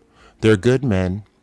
It's that CTE and the helmet thing. Do you know when I was in high school, I love to tell these retrospective stories, because this is why I'm only kind of crazy. Jesus Christ, right? I'm only kind of crazy. But the reason I'm only kind of crazy is because I wanted to play football, because when I was in high school, I could throw a football 60 yards. That's right. I could have been an NFL quarterback. I was good. I could have been a tight end or a strong safety. I was good. I was fast. I was big, and I loved the game. My mother wouldn't let me play football because she didn't want me to get hurt. So I never was able to play. And I used to kind of be mad at her for it, but I'm glad now, because, yeah, you see this picture right here on the screen? Yeah. That's what you call it, and that's Taylor Swift's boyfriend. Shut up, right? That is Taylor Swift's boyfriend you're looking at. Does that look like a nice man? Does that look like a sane man? Does that look like somebody who you want sperm inside of you, producing children and leaving your kids alone with him? Fuck no. He looks like he's going to train your kids to eat each other. It's like he's worse than Chef Ramsay in this picture. Jesus Christ. But I'm also an athlete, and when you're fired up and you really want to win, you're not in your right state of mind. Like, he wasn't in his right state of mind right here. This wasn't him. Like I said, it's the CTE, it's the sports, it's the competitive, it's the gladiatorship. His mind was gone right here. This ain't even him. This is, you know how they got Sasha Fierce for Beyonce? Beyonce's like, this is Sasha Fierce. Or Nicki Minaj is like, oh, I'm Wiki Wookie Waka from England. You know that bullshit? That's his Wiki Wooka Walker for England. I don't know what her shit is, right? You get the point, nigga. You get the point. You get the point, nigga. But that's not even him. And you know, and you see Andy Reid's face? Andy knows it. He's fired up. He wants to win, Andy. Don't go off on him. Just let him have this. Andy Reid totally knows. My guy's fired up. His bitch is here. He's got Taylor Swift on his back. There's a lot of pressure on him. It's a close, tough, physical game. Nobody has big yards because we're playing a tough football. He's probably been bitching all season because he's the greatest tight end ever, technically. Him and that guy in San Francisco, the two greatest tight ends ever, just faced each other in the Super Bowl, by the way, right? Did Kittle play? I don't know if Kittle played because he doesn't do as good as he used to. But this is the other greatest tight end of all time. This is the new Tony Gonzalez. Of course he's acting a fucking fool, right? But shout out to Andy. This is what makes it Philly really, because Andy Reid was a Philly coach, and he failed us time and time again when we should have won many Super Bowls. And he choked that Donovan McNabb. He had Donovan out there vomiting all over the place like a psycho. Let's hear the rest of the story. I took it back. Coach Reid, sorry if I caught you with that cheap shot, baby. Kelsey's apology was a big topic today on CBS Mornings, with Deborah as special guest. Does that fix it, in your opinion? I think that fixes it. Fuck that yeah. moment showed his passion, and he might have just crossed the line. But apologizing for it? That's big. Yeah, it's big. Gotta be So a man. where was Taylor while chaos erupted? Let me in tell Kansas you City, men out there Chiefs, that's listening. in Australia? Never be too big to apologize to a stranger or another man when you know you wrong. You will be surprised. You will be surprised the respect you earn from somebody from letting you know, hey, I was the one that fucked up. It was me. Dog me. You won't believe how many people will be like, you know what? I was mad until you told me and admitted it. I never thought you would admit it. They will no longer be mad at you and cheer you for admitting your failure. Learn from that, gentlemen, ladies. If you're caught, don't hide. Admit that shit fully and give it up and be better. And I swear to God, you won't be in trouble. They will not only think less of you, they will think more of you. Now you can pretty much lie to them for the next 10 years. I'm joking, but you get the point, right? Let's check out the rest of the story. Thousands of fans tracked her every move on the website FlightAware. She took off from LAX at 12:16 p.m. on Tuesday for a flight to Honolulu where her private plane refueled. Then it was the home stretch, landing in Melbourne at 12:48 a.m. Total mileage, 8,261. And it's already Thursday there. We spoke to 7 News Australia reporter Sarah Jane Bell. I saw a picture of Taylor Swift with Ice Spice. She got no ass at all. That shit was NASA tall. I even said it on one of the pages. I said that shit is like pancakes and flapjack, ham hocks and pancakes, nigga. Like she was pancakes and Ice Spice was ham hocks. Like what the fuck? That shit was flat. I'm like, Travis, you hitting that? Yo, Travis, you gonna injure that bitch. She ain't got no ass. You gonna be bone to bone. You all muscle and bone. She all bone and bone. You gonna injure that bitch fucking. That's all I'm saying. I'm just trying to be... Taylor, I'm just praying for your safety.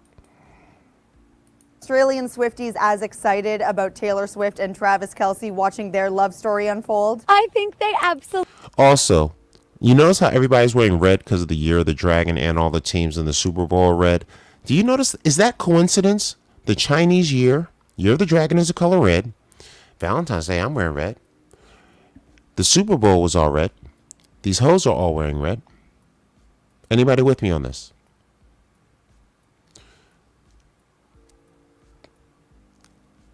Does the devil rule the world? Huh. All this red. Right? Or are we all just cappers? Yo, yo, yo, yo. I need a cane.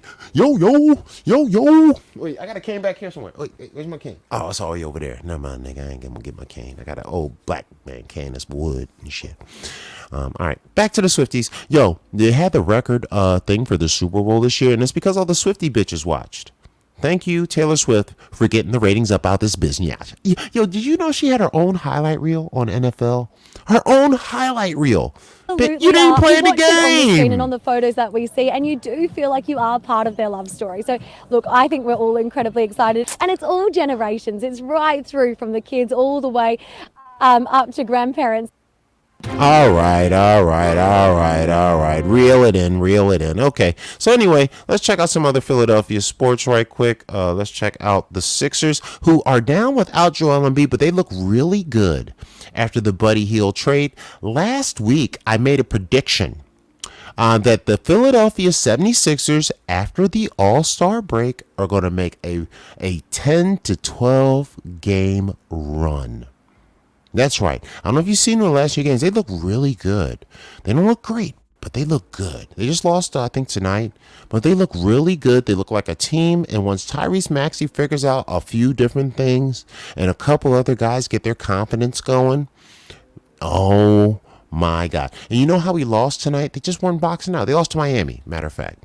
We're not boxing out. I watched the Miami highlights, guys. The Sixers on the highlights had 6 terrible offensive rebounds where nobody boxed out. They literally just looked at the ball fall right past like 3 or 4 guys right to the defender. On the last shot of the game, Bam Adebayo was completely boxed out. The guy's so busy holding on to him, he forgot to turn and get the ball. And the other 3 guys just looked at the ball like, well, I don't got to get it. The fuck was that? Nick Nurse, the fuck was that? Get your shit together, Nick Nurse. I'm going to tell you the biggest weakness I see in the NBA. It's not defense. It's not jump shooting. It's not toughness. It's not anything. You know what it is? Boxing out. Nobody in the NBA boxes out anymore. The boxing, you know what happens? The shot goes up and you just turn and look at the rim. No, you know what's supposed to happen? The shot goes up. You're supposed to look for the closest person from the other team. This sounds a little Puff Daddy-like, but stick your butt on him, stick your arms out, and make sure he can't go anywhere. But don't just turn around and look at the rim and assume that he's not back there.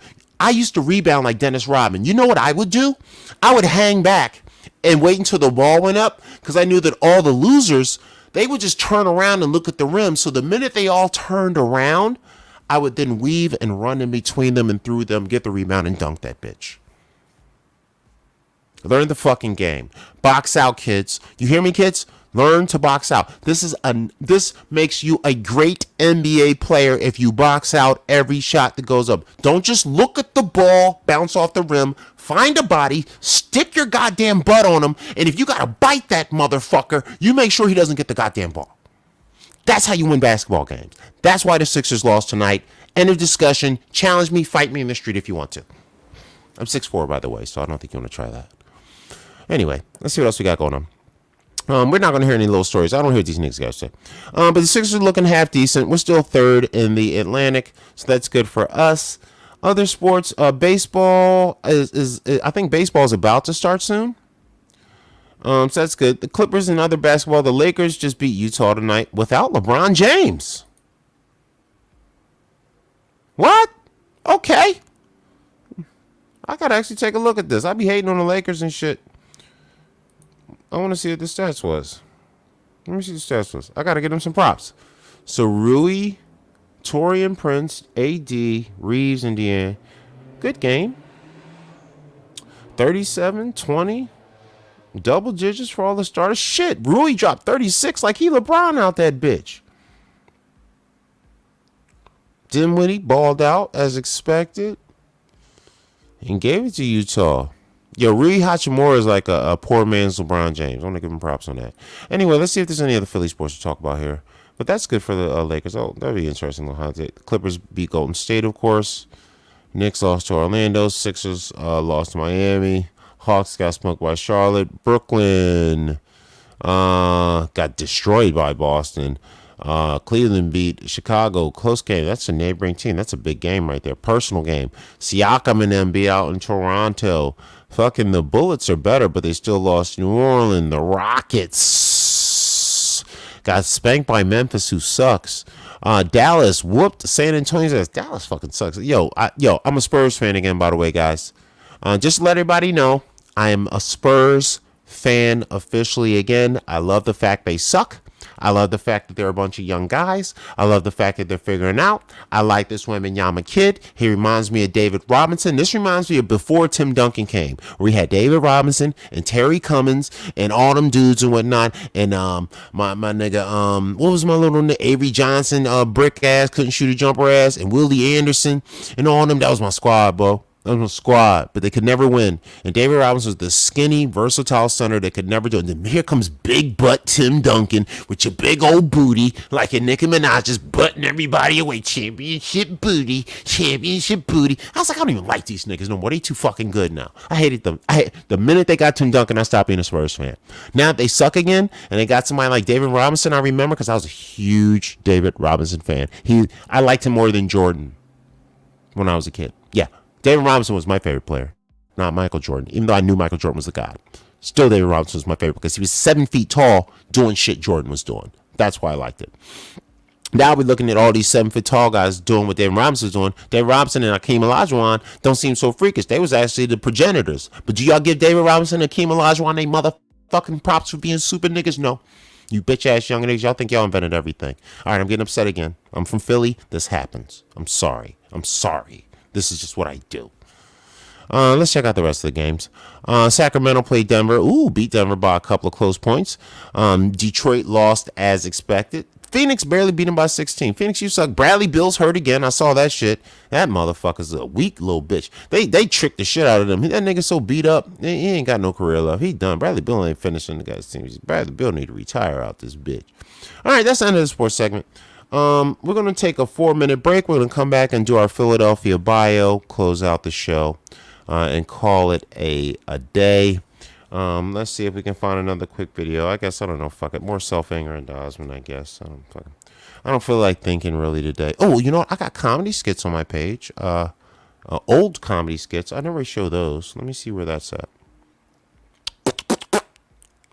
Let me see where my old comedy skits are. Yeah.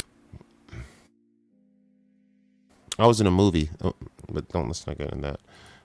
I was in a rabbit costume there. No, not a dress. That was a rabbit costume, not a dress. Let's just be clear, motherfuckers. Don't you talk no shit. I'll fight every last one of you guys. I'll fight every last one of you. I think this is it.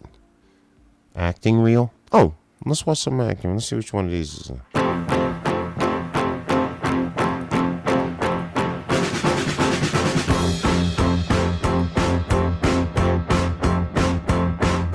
Sun is shining in the sky. There ain't a cloud in sight. It stopped raining. Everybody's doing a play. And don't you know, it's a beautiful new day. Hey, running down the avenue. See how the sun shines brightly in the city. On the streets where once was pretty, Mr. Blue Sky is living here today. Hey, Mr. Blue Sky, please tell us why you had to hide away for so long. Where did we go wrong? Mr. Blue Sky, please tell us why you had to hide away for so long.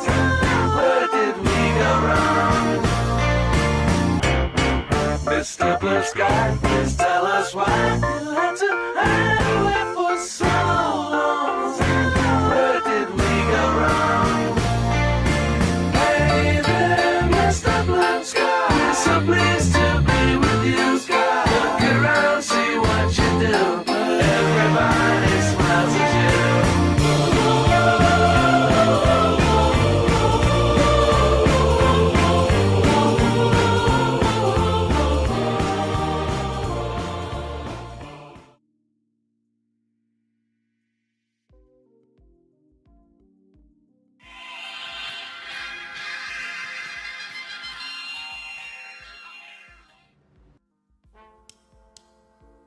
The fuck you looking at me for? You was the last one to meet here at Rappers. I can't believe this shit was at the location. Something's up. What about you? You gave up a funny little bait when I scanned you earlier. That's my beeper, man. You know that shit. You refuse to upgrade my cellular plan. He's the last one you asked. It's gotta be him. Any last requests? On me and you, nigga. Nigga, what I say by clogging that toilet? Who the fuck is you supposed to be, nigga? I'm Sherlock Holmes.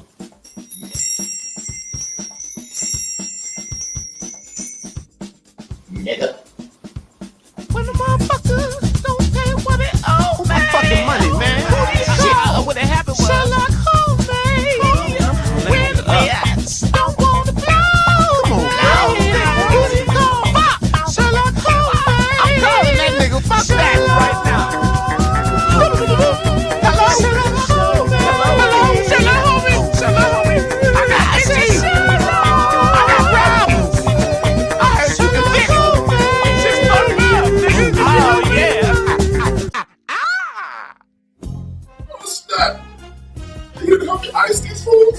Nah, not today, man. I'm about to help you find out which one of these niggas that double crossed you. Hold on. Dude just came out the bathroom and knows our entire story. Why are we not capping him? Hold on, Sherlock homie. Why the hell was do that shit? I'm gonna go ahead and do something for you called the red eye mind trick. And I'm gonna go back in time and see what everybody was doing before y'all met at the pickup. Sneaky motherfuckers. Damn, dog. How long does crack kept in the bathroom? I'm gonna start with this little nigga right here. Please don't kill me.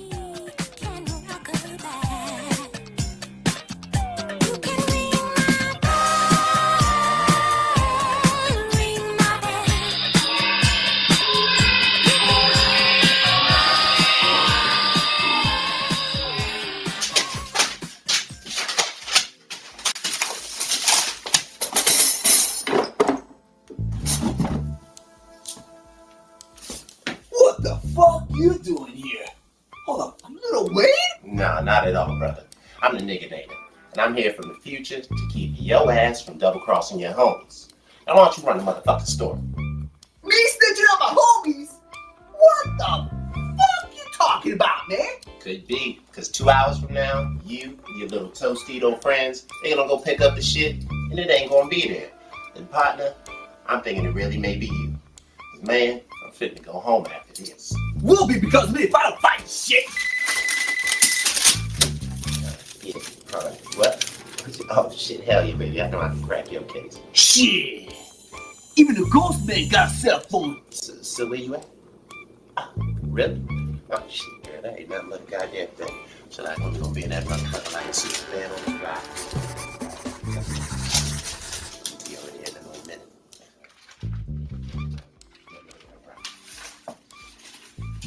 So you promise you ain't gonna be doing no snitching around here, man?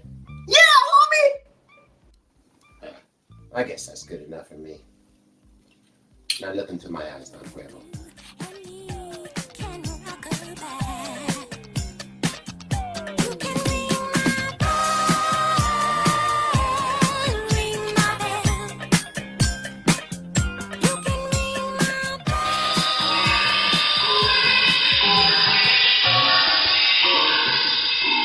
Tell me why y'all Bati boys been looking into each other's eyes for like 10 minutes. Like I told your ass, I went back in time to see what's percolating up in this bitch. Yeah, he did that shit. Yeah, he did that shit. Yo, it's D. You better bust up mad long. He'll be here in a minute. You better mind reading, pitch this shit to the phone. Of course I can, nigga. I'm motherfucking Sherlock Holmes. Hello? Brace yourself, nigga.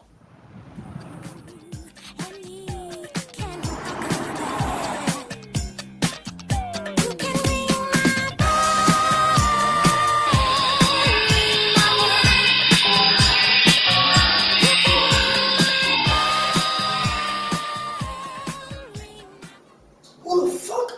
How long you been watching this shit? Say it, nigga. I ain't got time for this. You got any bugs in your house? Huh? Fuck! College ass nigga. What are you... Oh, my shit! You good here? What are you doing with my shit? Running your shit, partner. How could you do this? What? You didn't think I'd look up in here, did you, nigga? My bad, homie. You good here, too.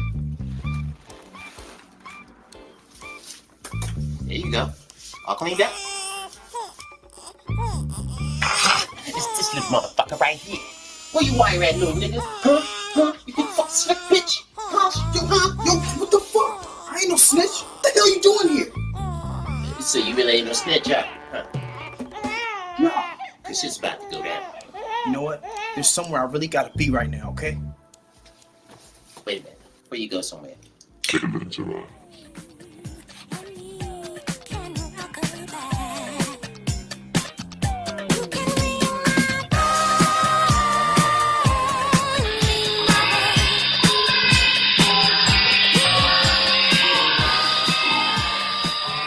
Yo, Sherlock Crackhead. Is D the snitch? Nah, it ain't Nacho Libre. Now, I hope none of y'all done touched these hands today. Word of point. Let me see what's going on with this little motherfucker right here.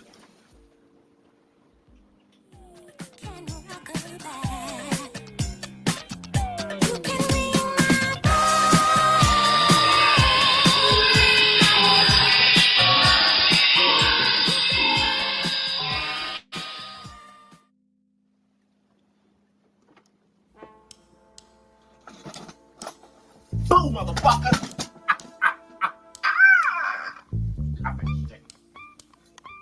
Oh, snap! So looky here.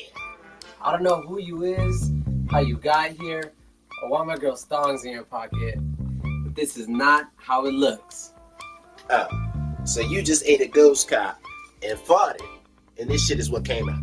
No, I am a cop, but a dirty cop. It's all good, homie. I've been keeping them under the radar so we can get all the riches and the bitches. So what does the homie get for keeping his lips shut? How about free reign on all the prostitutes before we bring them in and they're tested? Keep talking. Later, I gotta go do a pickup with the crew. This is the score me and my fans been waiting on. So you ain't the snitch? You make some bad snitches. Snitches?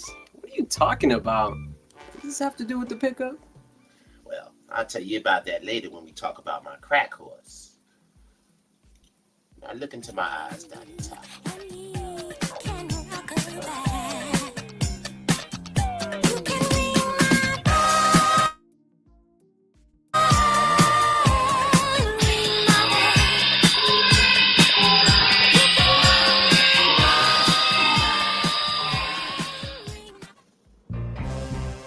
See the snitch? He smells like a snitch. Nah, Mr. Armenian King. He ain't the snitch. Basically, all this time we've been wasting our time, homie. Like, this whole time we don't accept, nigga. Nigga, you better get the fuck about your ways, Mr. Sherlock Holmes. Get the fuck out of here before I reconsider how gangster I really is, nigga. Now, hold on. Why are we looking in your eyes right quick? Ain't no time for that shit, nigga. We don't have time, nigga. Well, fine. I'm about to get out of here anyway. Go hit me something real sweet right quick. Bitches.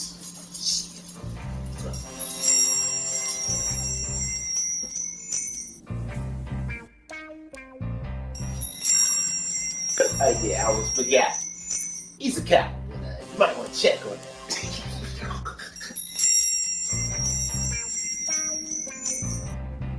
You do realize homie just came out the toilet, right?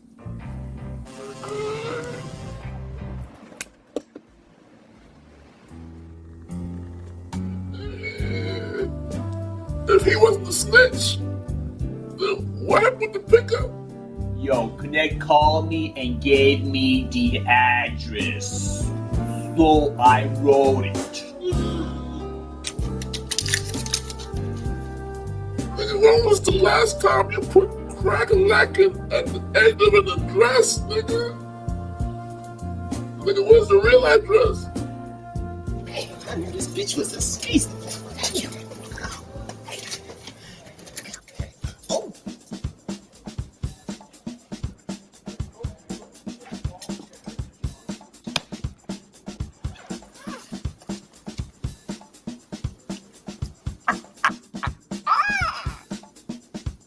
When the motherfucker don't pay what it owes, man. Fucking money, man. What happened was Sherlock Holmes, where the bats don't want to blow. Come on, who do you call? Sherlock Holmes, I'm calling that nigga. Fuck that right now. Hey, hello, Sherlock Holmes. Shout out to Aaron. That's my man Aaron singing that shit right there. Go ahead, boy. I heard you can fix it. It's just coming up, nigga. Oh, yeah. By the way, I also made that beat myself and put that whole song together and had my homeboy sing the hook. So, yeah.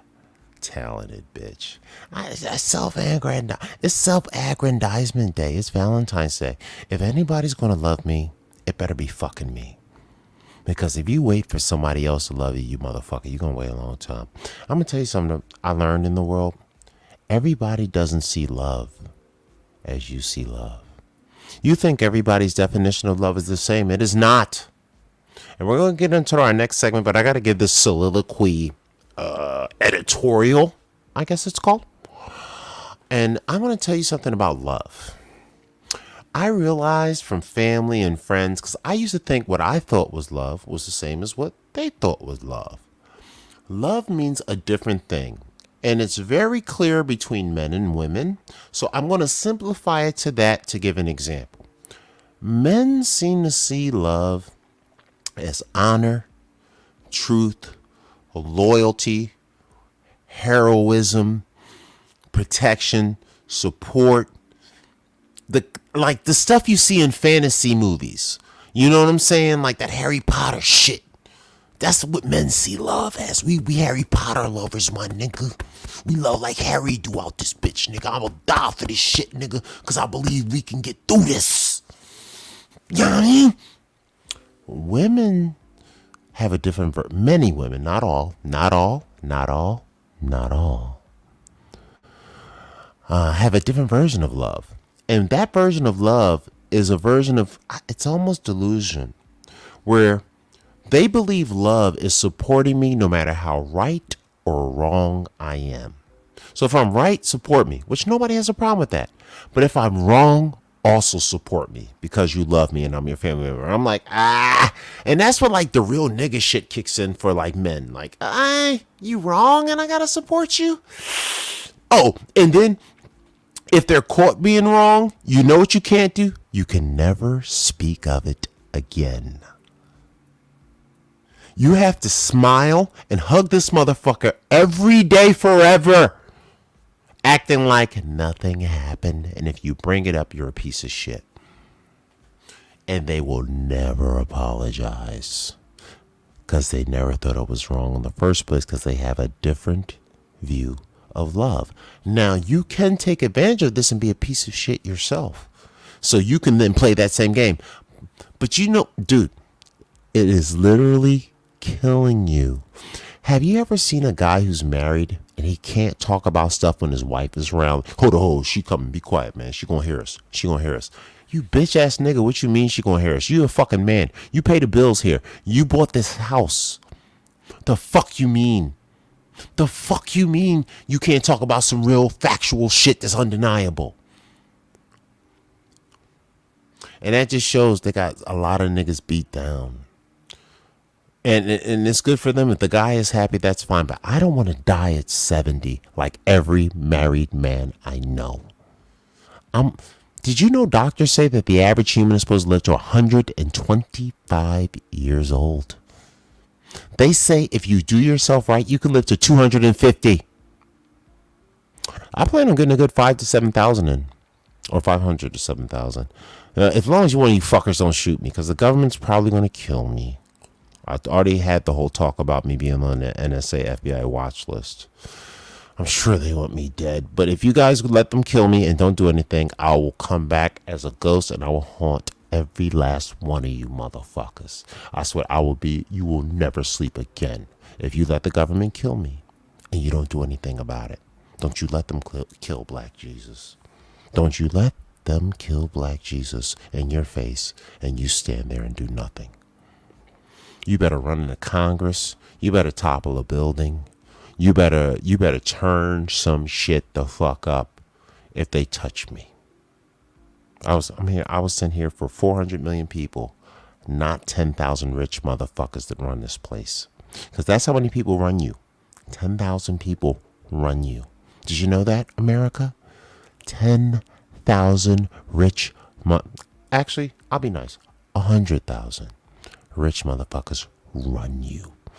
You make no decision. They tell you what to like. That's why you don't like my music. That's why I like my shows.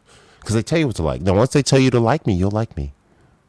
But until they tell you it's okay, you won't. You think you're free. But the fact is, you only like things that are popular. Who's walking around like who likes hit like if you like unpopular shit. They're about to take my internet out. I was saying some dope shit. Here we go.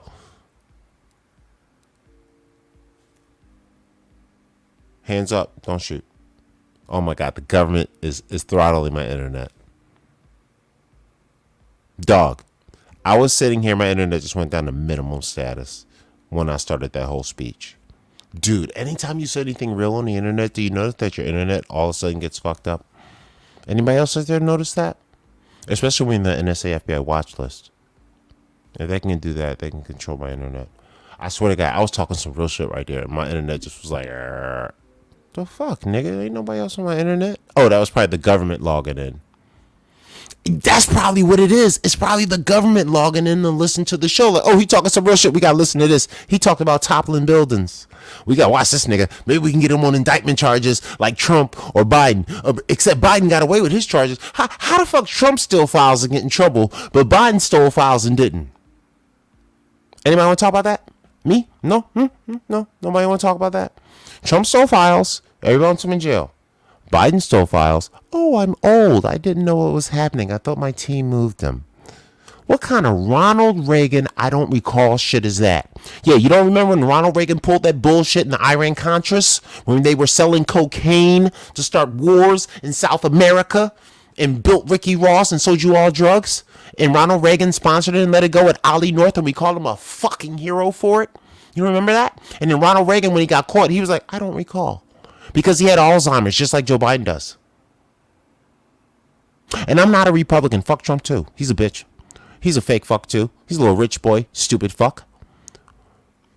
And I'm not voting for him. I'm running for president myself. I want you to vote for independents. I want you to vote for third party. By the way, fuck Cornel West. He's a fucking idiot. He's an old, useless fuck. I want to get that out there. Cornel West is an old, useless fuck.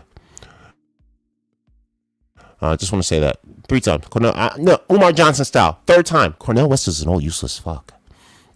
Let's make that clear. Cute, fun to be around, love to talk to him. Old, useless fuck. Okay, he won't do shit but die. That's his. Allegedly, you're not supposed to talk on stuff of you, but that's all he's going to do. Cornel West is useless. Useless in political office. He has no idea how to handle the bully pulpit. Do you guys know what the bully pulpit is? I mean, I'm not even going to do this last segment because I'm ranting right now. I got to talk about some shit. The president has no power to make laws happen. He can't make laws. Most he can do is executive orders to make stuff go on federally, right? I can change federal stuff, executive laws, but only things that are attached to get federal money. If you don't get federal money, I can't fuck with your shit, right? That's the president. So the president has to use something called the bully pulpit, which is, you see this thing? The microphone. He turns it on and 400 million people listen. And if you tell 400 million people that, hey, this guy won't pass my stuff, they will vote him out. And that's what your president is supposed to do when he wants his policies passed. And your presidents never do that.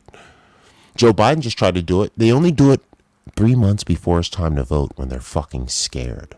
Don't you ever believe anything one of these presidential guys do in the major parties a year before the vote. It's all a lie. If they didn't do it the first year, they didn't do it the second year, they didn't do it the third year, it's bullshit.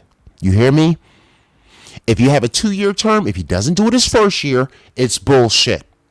Joe Biden got in, he had the majority. When Barack Obama got in, he had the majority. When Bill Clinton got in, he had the majority. How did every Democrat we have get in and have the majority of Congress and never get a shit fuck thing done but go to war? Are we stupid or are you? Crime for president, 2024, man. Cut my internet off, government. Fuck you doing? Let me talk this shit. My shit ain't even go down yet. NSA, you bullshit. NSA, you fucking around.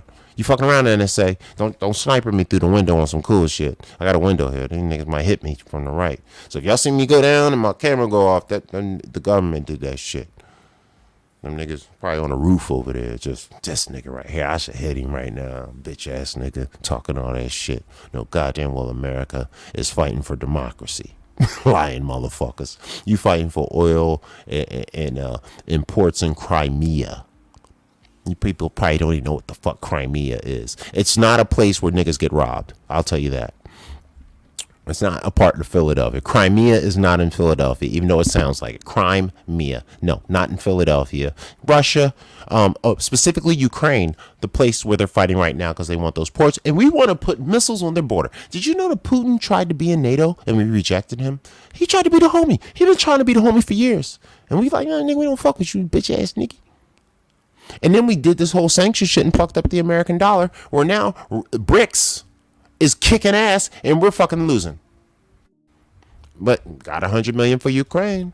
Got another 50 million. The internet's going down. I'm sorry.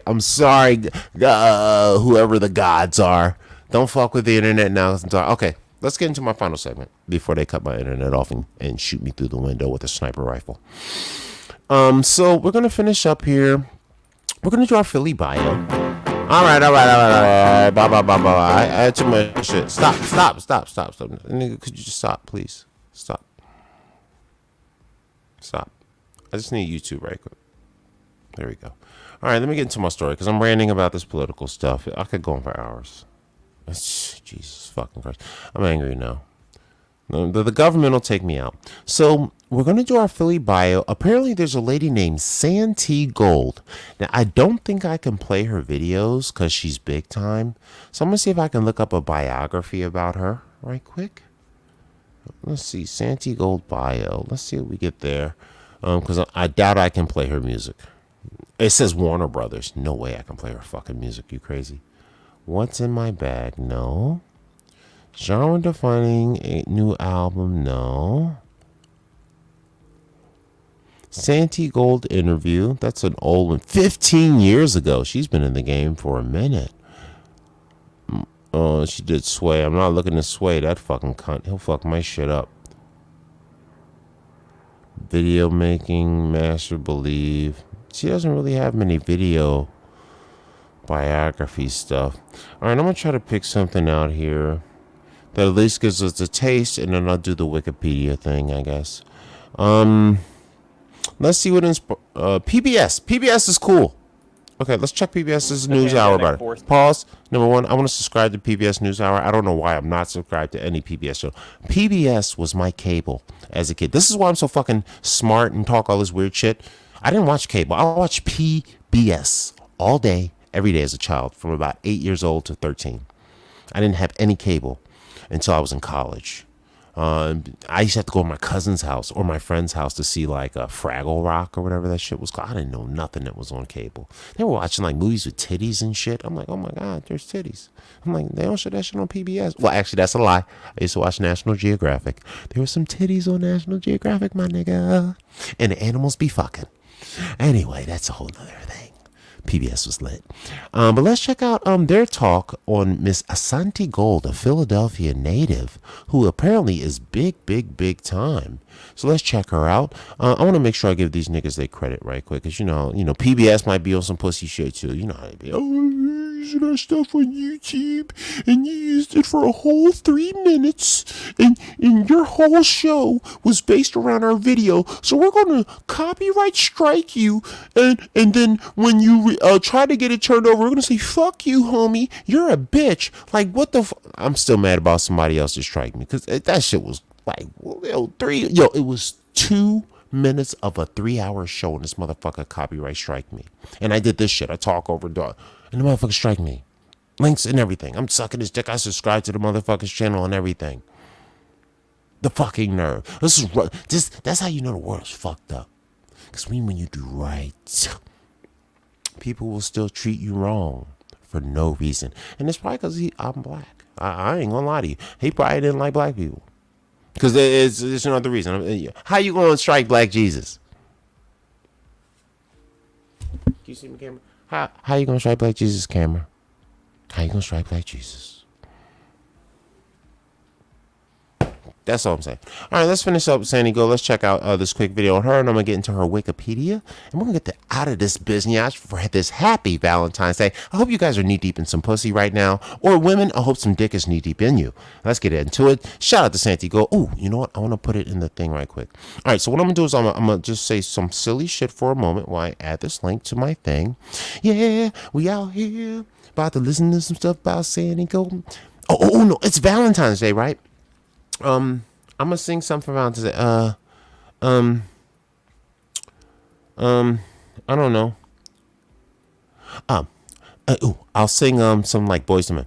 The very first time. I don't know what. No, this is Shy. I'll sing a Shy song while I put this link into my thing. The very first time when I saw your brown eye. Your lips said hello, and I said hi. I knew right then you were the one. But I was caught up in physical attraction. But to my satisfaction, baby, you're more than just two face. If I could say that I would be your one and only, you promise that you never leave me lonely. I just wanna be the one you need. Ooh, baby. I just wanna be the one that serves you. Sometimes I feel as if I don't deserve you. I cherish every moment that we share. So when if I ever fall. All right. Stop throwing your panties at your own screen. It has no effect to what I'm doing over here, ladies. Calm down. You're home. And you guys in West Hollywood, I'm not into that. But you ladies, yeah, if you want to mail those panties, I do smell panties. I have a couple pairs still left up here from women who left them at my house. Why do women leave their panties at your house? I think they leave them there because they know we're perverted enough to smell them. You know I'm going to smell them when you leave. You know I'm going to do it. You know, damn, that shit was good last night. You know I'm going to do that. That's why you leave them. You try to leave. Oh, you try to mark territory. Why don't you just urinate on me? Like, fuck leaving your panties. Just urinate on me. Just, you finished? We have sex? She's like, all right, I'm about to leave and just piss on me and walk out the house. I'm like, what the fuck was that? She's like, I'm marking territory, dude. I'm like, oh. Totally shit. But the panty thing, total surprise. That should have been like in your couch, under your bed, out in West Philadelphia somewhere. And then, what do you do when you find it? Okay, like you're not a pervert like me. Yeah, okay. Lie to yourself if you want to, you sons of bitches. Happy Valentine's Day, you bastards. You loving motherfuckers. Anyway, let's give it a shot. Let's check out Santi's Gold and see what they got to say about her new album. Shout out to PBS. A lot of musicians to hit pause on their careers, but some artists took that time away from touring to create at home. Special correspondent Christopher Booker sat down. Actually, I'm going to make it small. No, PBS should be cool. They're a news channel. News guys are pretty cool. I don't have to make it super small. Latest album, which was released yesterday. Oh, I don't know. Sitting somewhere between punk. Oh, okay, he's talking over. We don't got to worry about it. The music of Santi Copyright White, issues. better We known should be as good, Santi right? Gold, is difficult I to don't define. know. Let me hit this just for no reason. So they start kind of playing videos and they talk to her. Just for copyright reasons, I'm going to mute it. Because her music is probably copyrighted. I'm going to leave it until they stop showing her on screen. Because their music's probably playing. Santi, go, let me see. Kind of like mirrors. Okay, they're listening to her. Okay, here we go. And so what we write and what we create is a way that culture can see itself from different perspectives and a way that we can help move things from the forward crib. And She from the crib, cuz. What's next? Hey. White has been constructing these bridges I have since no her idea who she 2008 is. Breakout, Santo Gold, an album And she's been that around its for like first almost track 20 was years, Class, bro. Offered a steady I think assault it's on musical her first video was stereotypes like 16 years ago. But the genre-bending album almost didn't happen. I met with the A&R guy and he was like, yeah, this seems confused and it doesn't really make sense and you're all over the place. There was nothing you could have called it. That sounds like my last 3 so relationships. mixed up, but it was everything that I was. And I feel like I opened a lot of doors for all artists and particularly artists of color who were trying to do something outside of the little tiny box that was allotted for them. You have to be a rapper, you have to be an R&B singer. Rapper, R&B. Yeah. And even when Rap I came and out, B. they were like, in all the press, it was like, rapper Santi Gold. Rapper! R&B singer Santi Gold. And I was like, really? Okay. Really? In the years since, she's only Oh, solidified so she's her like a weird music girl, huh? That's dope. She's like an alternate music person. But in This shit hard, 2018, too. White says her creative fire hose started to run dry. I had some songs that I had started, just like little bits of ideas. Oh, that's how it And I went works. in my studio and I was like, I'm gonna write some songs. Nothing, just nothing. Yeah, I had no writer's lyrics, block. No ideas even of what I was gonna write about. Then the world flipped upside down. Oh, the C19. Like so many of us during that spring of 2020, White 2020. found herself forced to stay still. Holed up at home with her husband and 3 children, she says the change wasn't easy. I was the only one in the house that could cook, only one that deep clean, only one, yeah, I wasn't the only one wiping butts, but we were literally like, 2-year-olds, just turned 2-year-olds. And I just felt like I was drowning in that. Yo, And that also, 2020 destroyed so many marriages, bro. killed day after day, the riots were happening, the protests, wildfires in California. Like it was just California is always on fire. That don't mean shit. California's on fire right now. California's always on fire. That's nothing. That's like Sunday. That's like a Sunday. Ooh, California wildfires. That's a Sunday out this motherfucker. Back house. And I never wrote lyrics faster. You know, it was just like it was my opportunity to take a moment to feel, 2020. to process. That's to, see, like, and once they stuck us in a crib, niggas got on. A lot of people got really famous on YouTube too. I was going to do it, but I don't know. It tackles today's I wish I would have started this back then, though. I do now. Do you feel? But I was doing other stuff. You Dumbass. Pressure to respond. I should have did this instead of that other stuff. I grew up listening Probably to a huge music that was page by now. topical music. Like, so to me, that's what music was. You know, as a child, my father was listening to Fela Kuti and Burning Spear and Marvin Gaye and Nina Simone. What's going on? Legacy of musicians, where it's like that's what we do. Nina Simone. She's also tapping into this legacy in the visual work.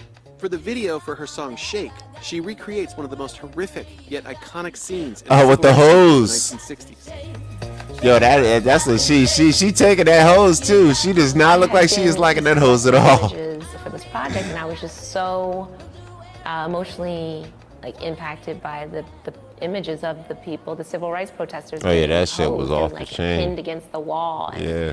And, you know, so many of them were like kids and teenagers and young people. I mean, the song was, for me, very much about human resilience and about she's nice. She's like a real creative type. This is dope. Trauma, the hardship. It was very Shout out to her. Shout out to PBS. This is a great talk. This is what music is supposed to be about, by the way, guys. And to try to keep moving through it. Because that's what generations. You can look at her. She is that hose is fucking her up. Look at her. That hose is fucking her up. She's like, oh shit, nigga, hold on. This hose is hitting for real, nigga. Like she's like trying to block it. Oh, she's like, fuck you, bitch ass niggas. I'm in with this hose. People's circumstances and experience joy and freedom when there was none visibly around them. Well, she's dope. Actually, I'm a new fan. Shout out to Santi Gold. You got a new fan, woman. Fighting and moving forward. Philly girl. That's why I make music, you know, so that she probably supposed to be my baby mama. She probably supposed to be on my floaters when I'm president. Oh, that's dope. Let's check out her Wikipedia. All right, Santi Gold. That was pretty cool. She's a pretty cool artist. She's one of those alternate kind of dope. I like. Let's check out her Wikipedia and get the hell out of this jointski bop on this wonderful Valentine's Day evening. And let's bring up her Wikipedia. As I like to call it Wikipedia.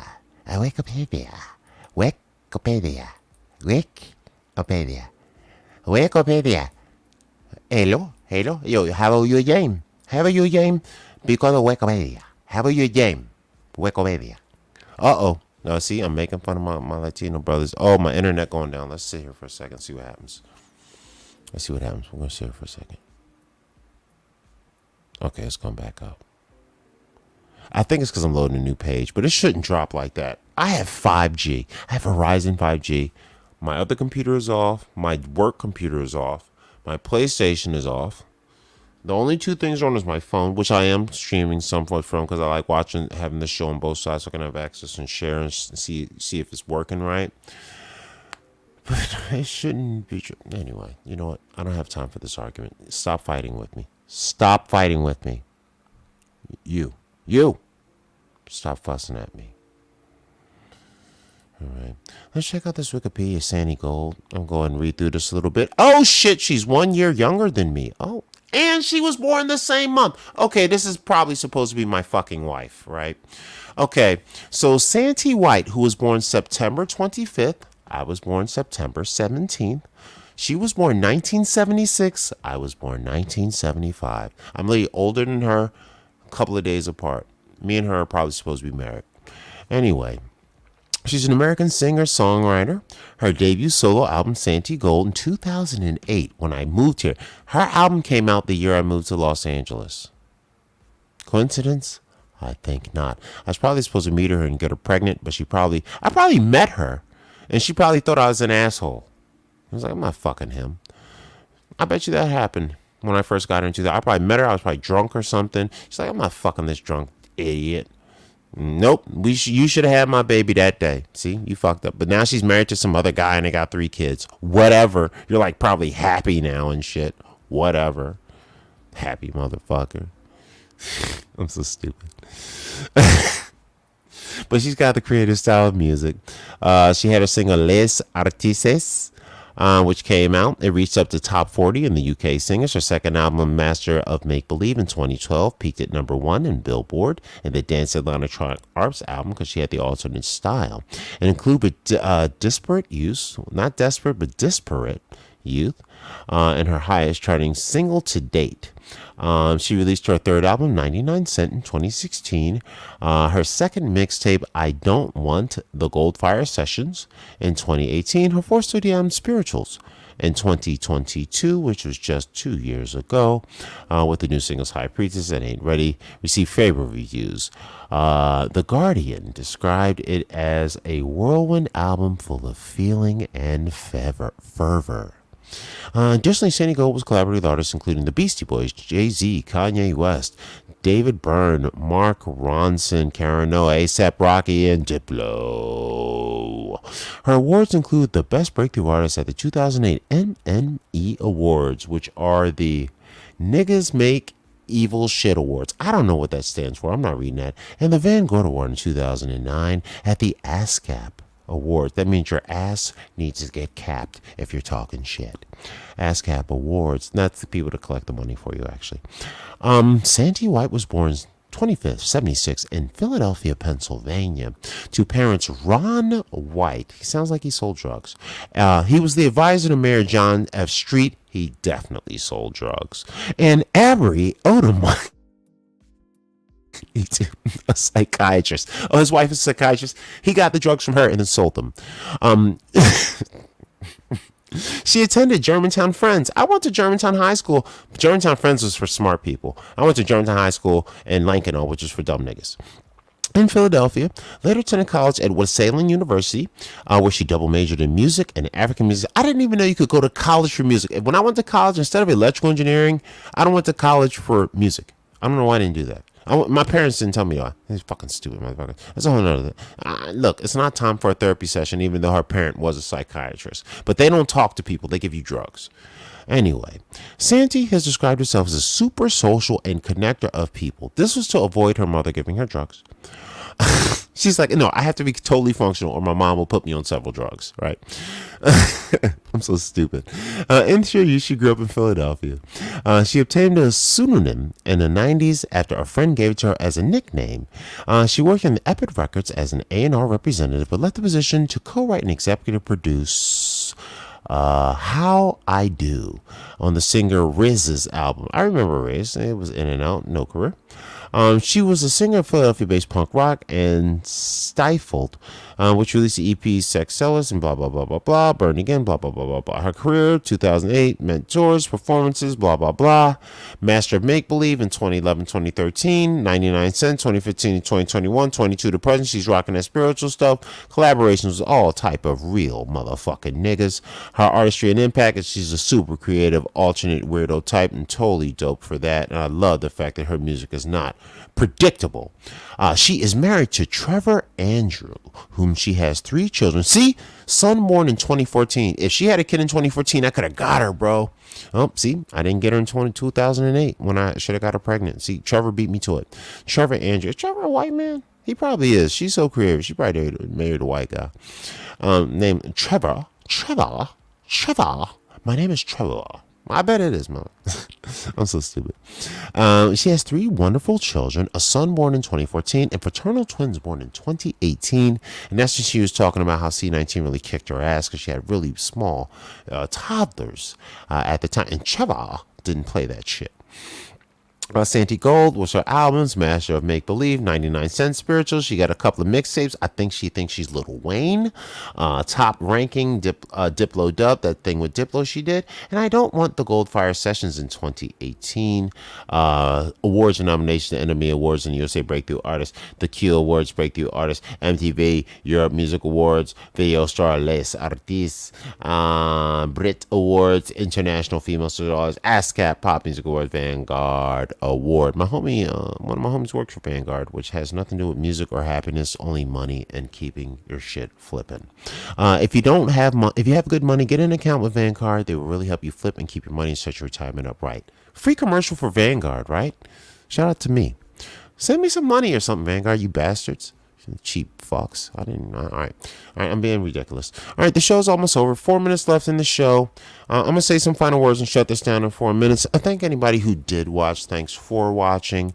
This is the My Part of Town podcast. I hope you guys have a great night. It's probably 2-something back east, so everybody's probably already getting out of the pussy right now from Valentine's Day. If you're alone, make sure you are loving yourself and appreciating who you are. Make sure you beat a good one off later. Ladies, rub one out if you have to. You can love you too. But I always want to tell people, I have a phrase I say before I get out here. I want you to remember, guys, that love is good because it is Valentine's Day. And the life you live outside of that love is so much better. Right? But there's things that I need you to remember. You got to do something that is going to make you last forever.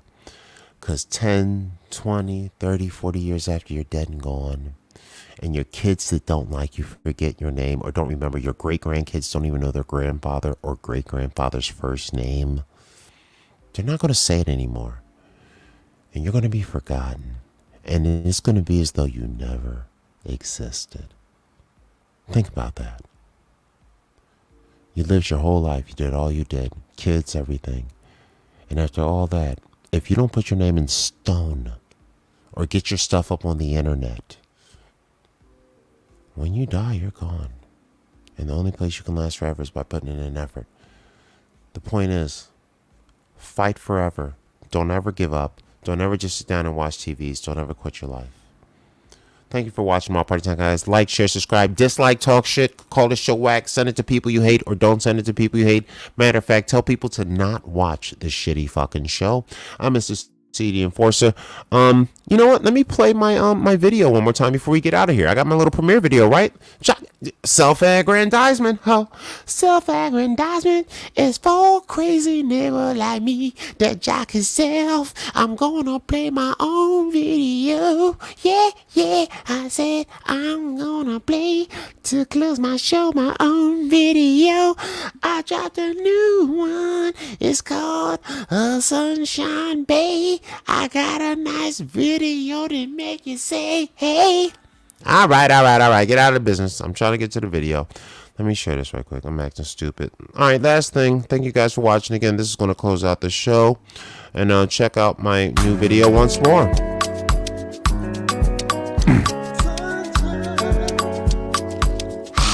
Happy Valentine's Day, you motherfuckers.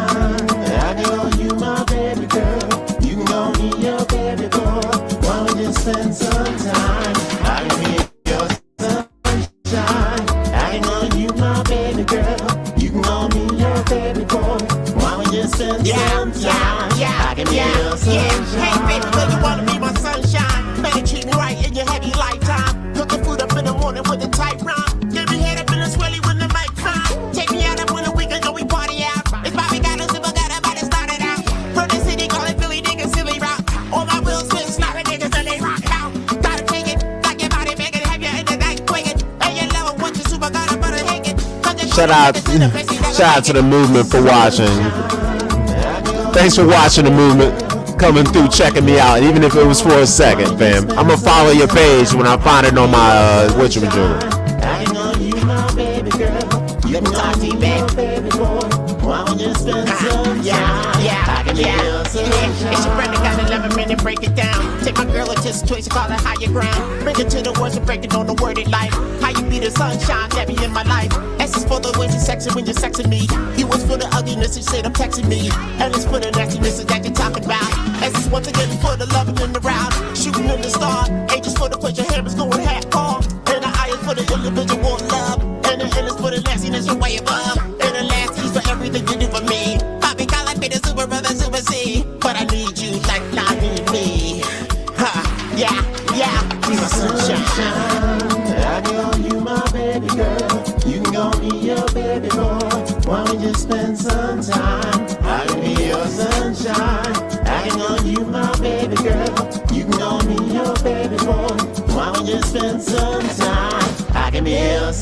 sunshine. Baby girl, call me baby boy. Take it to the house, play with my toy. Talk it to the house like I'm Josie Joy. Sneak up on me, girl, bring you bad boy. Call me Mr. Tough and Rough. Yo, I like your fluffy stuff. And love it when we know my draw. No plastic, my ball. Bobby's cool, but I like a sister. Bobby calls me the super brother, mister. Bring us in my house, my love. Go on in, man, Mr. Thug. Bounce around like you need a bird. Loose, stop, walk on the girl. Bounce, bounce, bounce, you the bound. Come to the house, see what I found. Sunshine, I can call you my baby girl. You can call me your baby boy. Why don't you spend some time? I can be your sunshine. I can call you my baby girl. You can call me your baby boy. Why don't you spend some time?